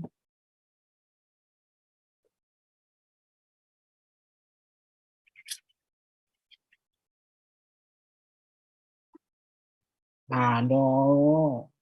Yang membandel ya, yang membandel atau keras kepala ya, yang artinya yang tidak merespon dengan terapi awal ya, yang tidak merespon dengan terapi-terapi sebelumnya. Nah, gitu ya. Nah, clozapine juga ya, clozapine juga dapat diberikan untuk pasien-pasien yang mengalami kecenderungan untuk suicide ya, kecenderungan untuk menyebabkan bunuh diri. Itu juga clozapine dapat digunakan. Nah, karena prevalensi dari pasien-pasien skizofrenia itu tidak terlalu banyak atau tidak terlalu besar, maka terapinya tidak berubah-ubah sampai sekarang, selalu gitu-gitu aja. Masih relevan sampai sekarang penggunaan terapinya. Nah, untuk orang-orang yang dengan skizofrenia, perhatikan di bawah ada stage, ada stase. Ya, ada stase yang kita harus ikuti untuk terapi pemilihannya. Nah, ada stase pertama, ada stase kedua, ada stase ketiga, sama stase keempat. Ya. Meskipun ada sampai stase kelima dan enam, itu soal UK tidak, soal UK itu terlalu kurang ajar kalau seandainya dia sampai tanya stase ke-6 itu terlalu lebay ya, terlalu alay. Itu nggak perlu yang kayak gitu. Nah, stase pertama misalnya kayak gimana? Berarti trial of single SGA. Artinya apa? Coba dengan salah satu atau coba dengan SGA tunggal. Berarti apa maksudnya? Berarti pasien yang dengan antipsikotik generasi pertama yang tunggal.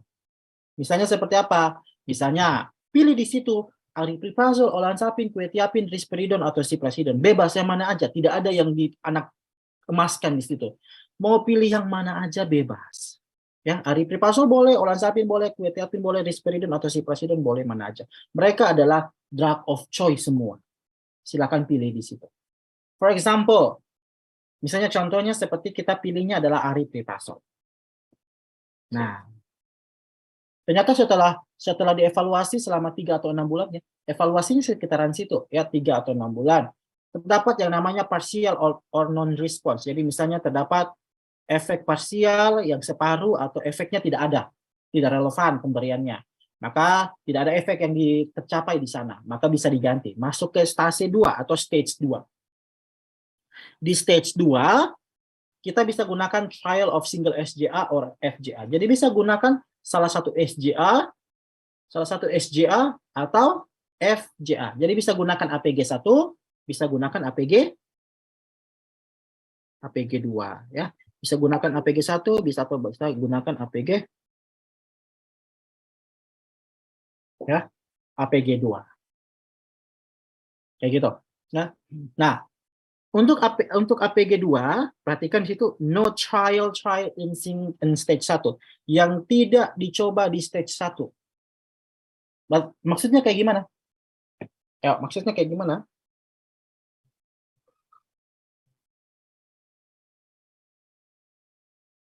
Maksudnya? Obat APG 2 yang belum dipakai di stage 1. Maksudnya kayak gimana? Berarti maksudnya adalah pasien-pasien yang gunakan stage 2 adalah pasien-pasien yang obat yang boleh digunakan di stage 2 adalah obat-obat yang tidak pernah dicoba di stage 1. Berarti yang boleh digunakan berarti yang lain di situ. Ya, seperti contoh nih, aripiprazol berarti di stage 2 nggak bisa lagi digunakan. Ya, aripiprazol berarti nggak boleh lagi digunakan. Maksudnya gitu? Bukan. Maksudnya bukan kayak gitu. Maksudnya itu adalah pada pasien dengan stage 2, pemberiannya adalah orang-orang yang dengan terapi stage 1 yang gagal, ya misalnya aripiprazol dia gagal, maka tidak boleh lagi digunakan dengan golongan yang sama. Ya, tidak boleh lagi diberikan dengan golongan yang sama dengan aripiprazol. Kira-kira tadi aripiprazol satu golongan dengan siapa?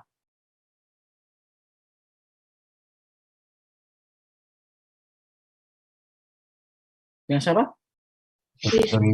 Risperidon. Artinya apa? Kalau pasiennya sudah gunakan aripiprazol pada stage pertama, maka dia tidak bisa atau tidak merespon, tidak ada relevansi dalam efeknya, maka stage 2-nya adalah nggak digunakan lagi golongan yang sama dengan aripiprazol. Ya, berarti nggak bisa gunakan risperidon. Maka kita gunakan golongan yang lain, yaitu misalnya pemberian di benzodiazepin, misalnya olanzapine atau quetiapine. Ya, nah itu adalah stage 2, diberikan terapi yang tidak pernah, yang bukan golongan yang sama. Ya, antipsikotik itu kayak gitu. Jangan diberikan golongan yang sama jika pemberian pertama kali tidak merespon. Nah, Berarti aripiprazol nggak boleh, risperidon nggak boleh, ciprasidon nggak boleh. Berarti yang dipakai adalah misalnya adalah olanzapin. Itu untuk APG 1. Kalau untuk APG 2-nya APG 2. Kalau APG 1-nya berarti bisa gunakan klorpromasin atau haloperidol. Bebas yang mana aja. Kalau ternyata terdapat partial atau non-respon lagi, tidak terdapat efek yang baik, maka di stage 3 harus gunakan clozapine. Ini ini pengkhususan atau ini yang dikhususkan. Orang yang dengan stage 3 harus wajib should be gunakan clozapine. Ya, di stage 3. Nah, kalau terdapat partial or non-respon, maka clozapine dikombinasi dengan FGA atau SGA atau ECT. ECT itu apa? ECT itu adalah elektrokonvulsif terapi. Ya, elektrokonvulsif terapi. Ada di sini mungkin yang PKPA di rumah sakit Dadi? Ada yang PKPA di rumah sakit Dadi?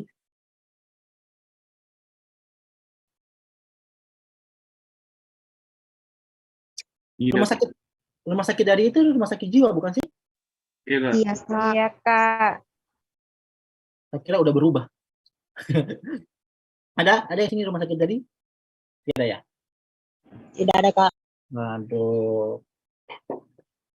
PKPA yang paling mudah, PKPA yang paling gampang, mau di pulau mana saja, mau dia di Jawa, mau dia di Sulawesi, di Kalimantan, Sumatera, itu PKPA yang di rumah sakit jiwa. Itu paling mudah sekali. Ya. Karena dulu juga saya PKPA-nya di rumah sakit jiwa. Oke. Nah, ada yang namanya elektrokonvulsif terapi, itu terapi kejang listrik ya, terapi kejang listrik. Nanti itu pasiennya bakalan disetrum, ya. Bakalan dipakaikan helm, kemudian helmnya ini bakalan dialiri listrik ya. Tapi syaratnya adalah pasiennya harus tidak sadar. Nanti pasiennya bakalan dianestesi kok. Nggak mungkin dalam keadaan sadar, pasti dianestesi dia. Kemudian dia akan dialiri listrik, kemudian dia pingsan, terus kejang sekitar 3 detikan gitu ya. Kemudian sudah kayak gitu. Ya. Nah, itu stage 4 ya. Bisa gunakan clozapine dikombinasi dengan FGA atau SGA. Jadi silakan kombinasi antara clozapine dengan salah satu FGA, salah satu APG 1, atau clozapine dikombinasi dengan salah satu APG 2. Atau kombinasi dengan ECT ya, elektrokonvulsif terapi. Nah, untuk skizofrenia sampai stage 4 aja, nggak usah lihat stage 5, stage 6 itu terlalu rumit ya, nanti kalian bakalan mimisan kalau sampai ke bawah. Jadi bakalan bingung ya.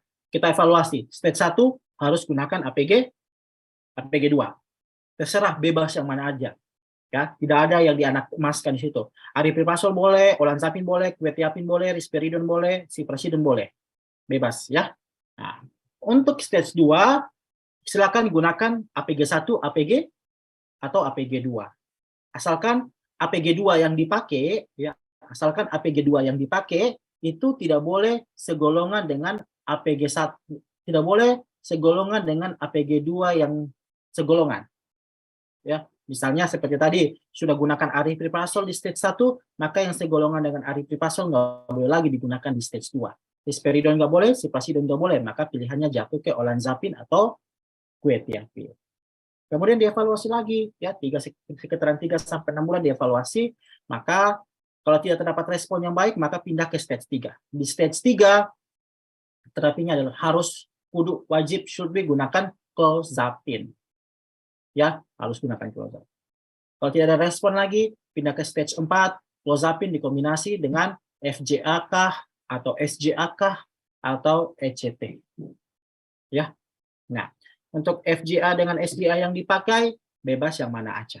Ya, bebas yang mana aja. Seperti di atas. Misalnya, SGA yang dipakai sudah bisa gunakan yang sebelumnya tidak boleh digunakan. Misalnya, sudah bisa gunakan ciprasidon atau sudah gunakan bisa risperidon. Ya, untuk skizofrenia simpel aja ya, nggak terlalu sulit. Yang penting kalian tahu dia tujuan terapinya kemana. Nah, efek samping utama dari seseorang yang menggunakan antipsikotik itu tadi, yaitu EPS atau extrapyramidal syndrome. Nah, EPS itu ada 3 jenis ya. EPS itu ada 3 jenis. ada dystonic reaction atau kejang otot yang nyeri, kemudian ada pseudo Parkinson yang tadi yang terjadinya karena penurunan dopamin di striatum, muncul gejala yang mirip seperti Parkinson. Diatasi dengan antikolinergik, misalnya seperti benztropin atau amantadin. Ya, dystonic reaction juga kayak gitu ya. Digunakan juga adalah antikolinergik ya, benztropin, trihexyphenidyl atau diphenhydramine. Untuk akatisia itu tidak bisa duduk tenang, ada gerakan-gerakan yang tidak berhenti ya. Jadi dia kayak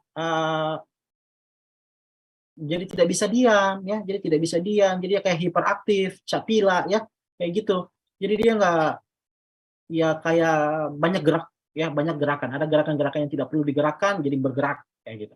Itu adalah akatisia.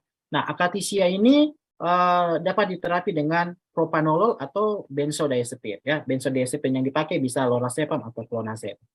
Ya, itu adalah gejala EPS, gejala extrapiramidal syndrome. Bisa kalian pakai, bisa kalian lihat ada dystonic, ada pseudo Parkinson, ada akatisia.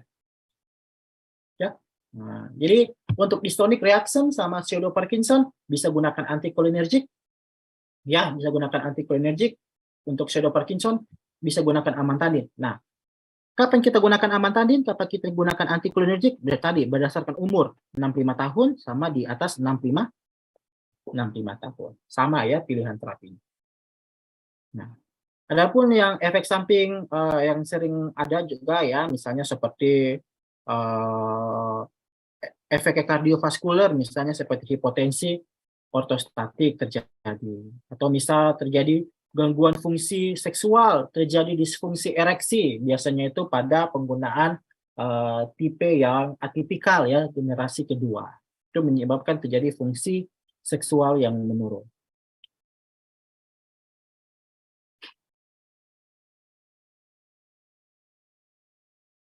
Ya, ini efek samping relatif ya, ESR ya, nggak perlu juga.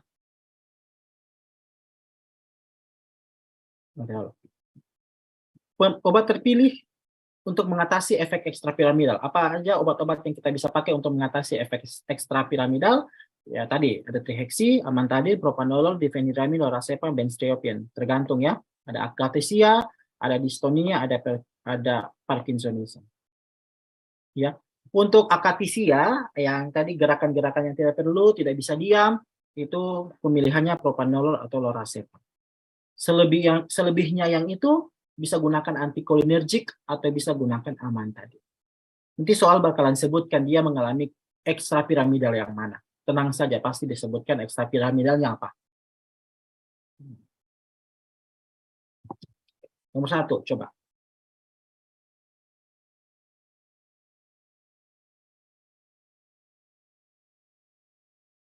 Seorang pasien laki-laki mengaku sering mendengar bisikan-bisikan aneh di telinganya dan melihat sesuatu yang tidak wajar.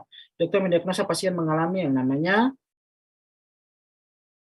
skizofrenia. Dokter ingin merasakan antipsikotik yang tidak menyebabkan EPS. Apa yang dimaksud?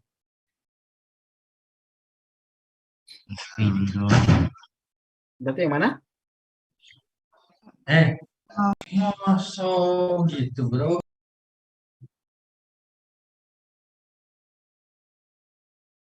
Apa? Yang mana? Rispe? Kan ditanyakan tidak menyebabkan EPS, berarti obat yang tidak boleh menyebabkan EPS. Atau sebenarnya statementnya yang paling benar tadi, semua antipsikotik itu dapat menyebabkan EPS. Cuman efek samping EPS yang paling rendah itu adalah PG2. PG2. Berarti yang mana PG2 itu? Risperidon. Ya. Nah, kalau ternyata nih sudah berikan risperidon tapi dokternya khawatir akan menyebabkan gejala ekstrapiramidal atau gejala Parkinson. Ya.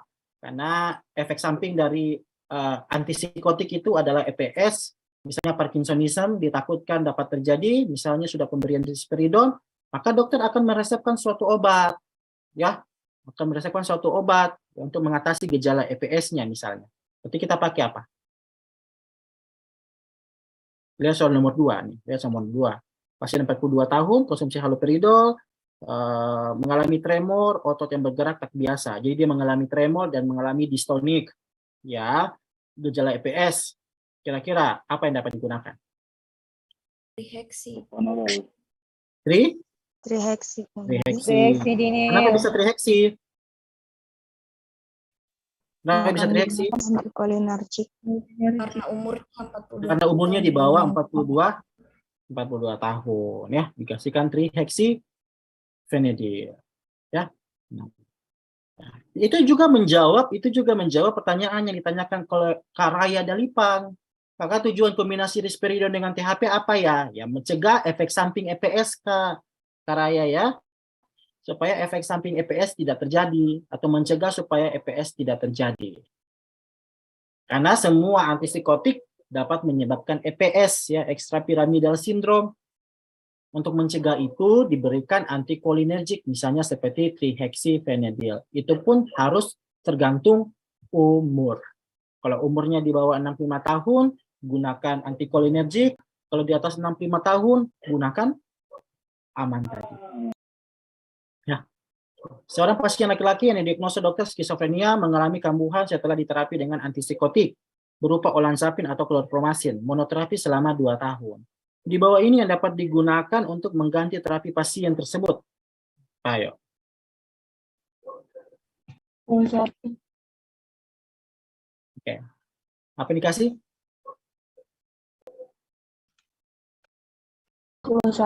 Haloperidol. Haloperidol. Haloperidol.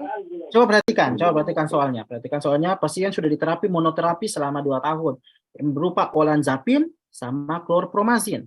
Perhatikan, dia gunakan olanzapin ini merupakan APG 2. APG 2. Kemudian klorpromazin APG 1. Ya, APG 2. Olanzapin ada APG 2. Perhatikan apa tadi ketentuannya? Stage 1 harus gunakan APG APG 2. 2. Stage 2 gunakan APG 1 atau APG 2. Berarti sudah memenuhi persyaratan bahwa pasien ini sudah gunakan APG, udah masuk stage 1, udah lepas dari stage 1, sudah pindah ke stage 2 tapi tidak berhasil, maka dia harus masuk ke stage 3. Di stage 3 harus gunakan apa? Clozapin. Jadi jawabannya adalah Clozapin. jawabannya adalah clozapin. Ya. Nah, untuk soal-soal tentang skizofrenia sebenarnya paling banyak yang ditanyakan adalah untuk terapi untuk terapi Parkinson-nya aja ya. Untuk terapi EPS-nya paling sering ditanyakan. Apa obat yang tidak dapat menyebabkan EPS apa saja ya. Atau clozapin efek samping paling besarnya apa ya, itu hipotensi ortostatik ya. Atau pasien-pasien yang skizofrenia terus punya keinginan untuk bunuh diri, itu pakai apa tadi? Yang punya keinginan atau rasa untuk bunuh diri pakai apa tadi? Haloperidol atau klorpromazin. HLP. Ya, klorpromazin atau haloperidol. Kenapa bisa mereka? Sedasinya besar. Sedasinya besar, benar. Ya. Betul. Ada yang mau tanya? Atau ada yang kemarin bertemu dengan soal skizo? Ya. Untuk lorazepam ya, perhatikan. Untuk lorazepam dengan propranolol hanya untuk akatisia ya. Hanya untuk akatisia aja. Hanya untuk seseorang yang tidak bisa diam atau seseorang yang tidak yang banyak gerak ya. Kayak gitu.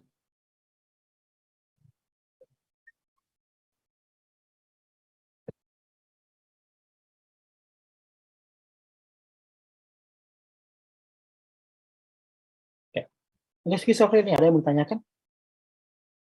Susah? Enggak susah ya?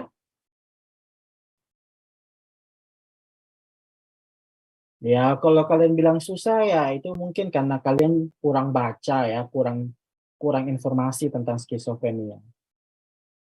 Gampang lah skizofrenia. Jadi susah itu gara-gara kurang dipelajari aja, itu aja sih. Lebih mudah memahami hipertensi atau diabetes karena sering-sering nemu soalnya, atau kolesterol tuh sering nemu soalnya, makanya lebih kelihatan kayak lebih lazim didengar atau lebih lazim untuk dikerjakan. Ya.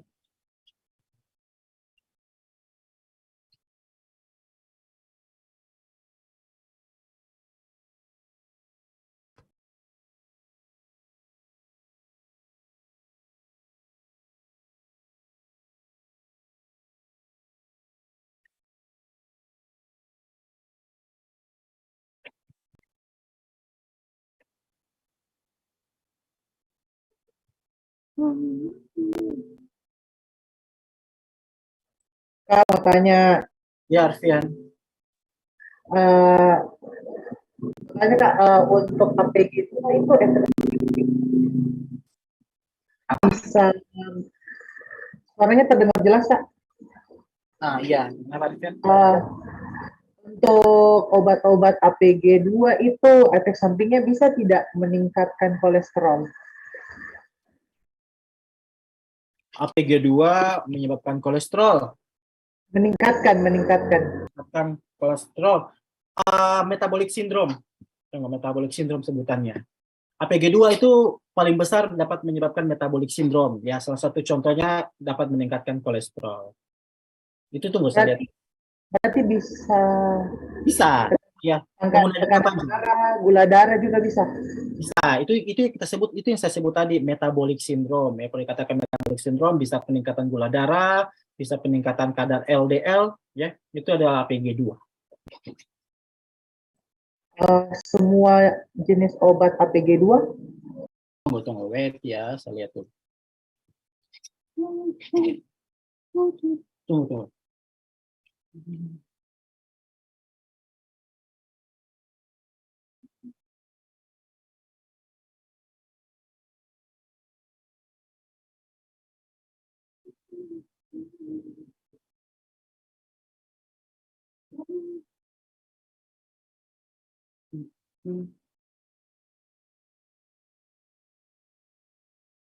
Oke, schizophrenia.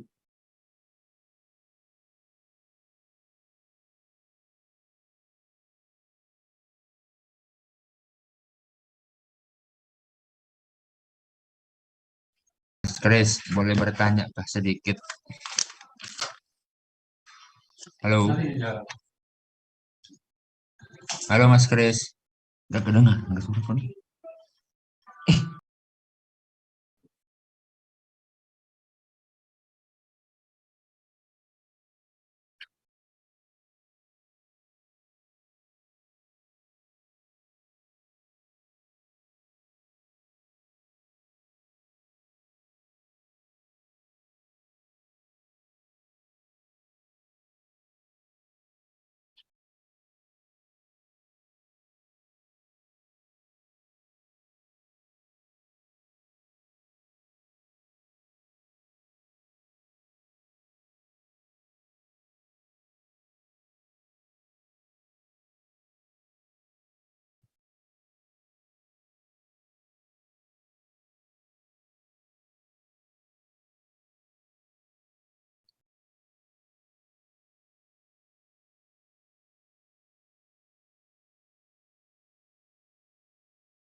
Oke, aku kembali. Siapa? Oh, yang siapa tadi? Siapa tadi yang bertanya ini? Arfian ya? Arfian yang tadi yang bertanya, bukan sih? Iya. Arfian, jadi salah tadi ya, itu yang metabolic syndrome itu obat antidepresan, bukan APG. Antidepresan yang menyebabkan metabolic syndrome.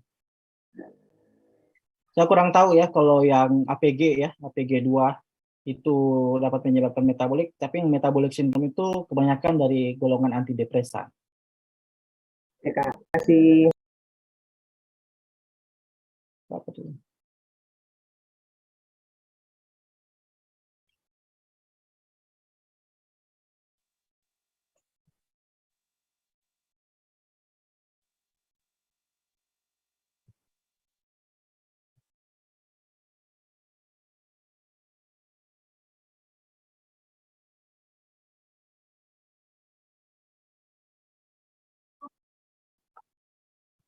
Kak Raya, Kak, apa tujuan kombinasi quetiapin dengan vortioxetine? Berarti kombinasi vortioxetine itu antidepresan ya, antidepresan Kak Raya ya. Ya, jadi kemungkinan pasiennya ini mengalami jadi kemungkinan ini pasiennya mengalami skizofrenia yang disertai dengan depresi ya. Skizofrenia yang disertai dengan depresi, makanya quetiapin untuk skizofrenianya, vortioxetine itu untuk depresinya. Berarti dia ada komorbid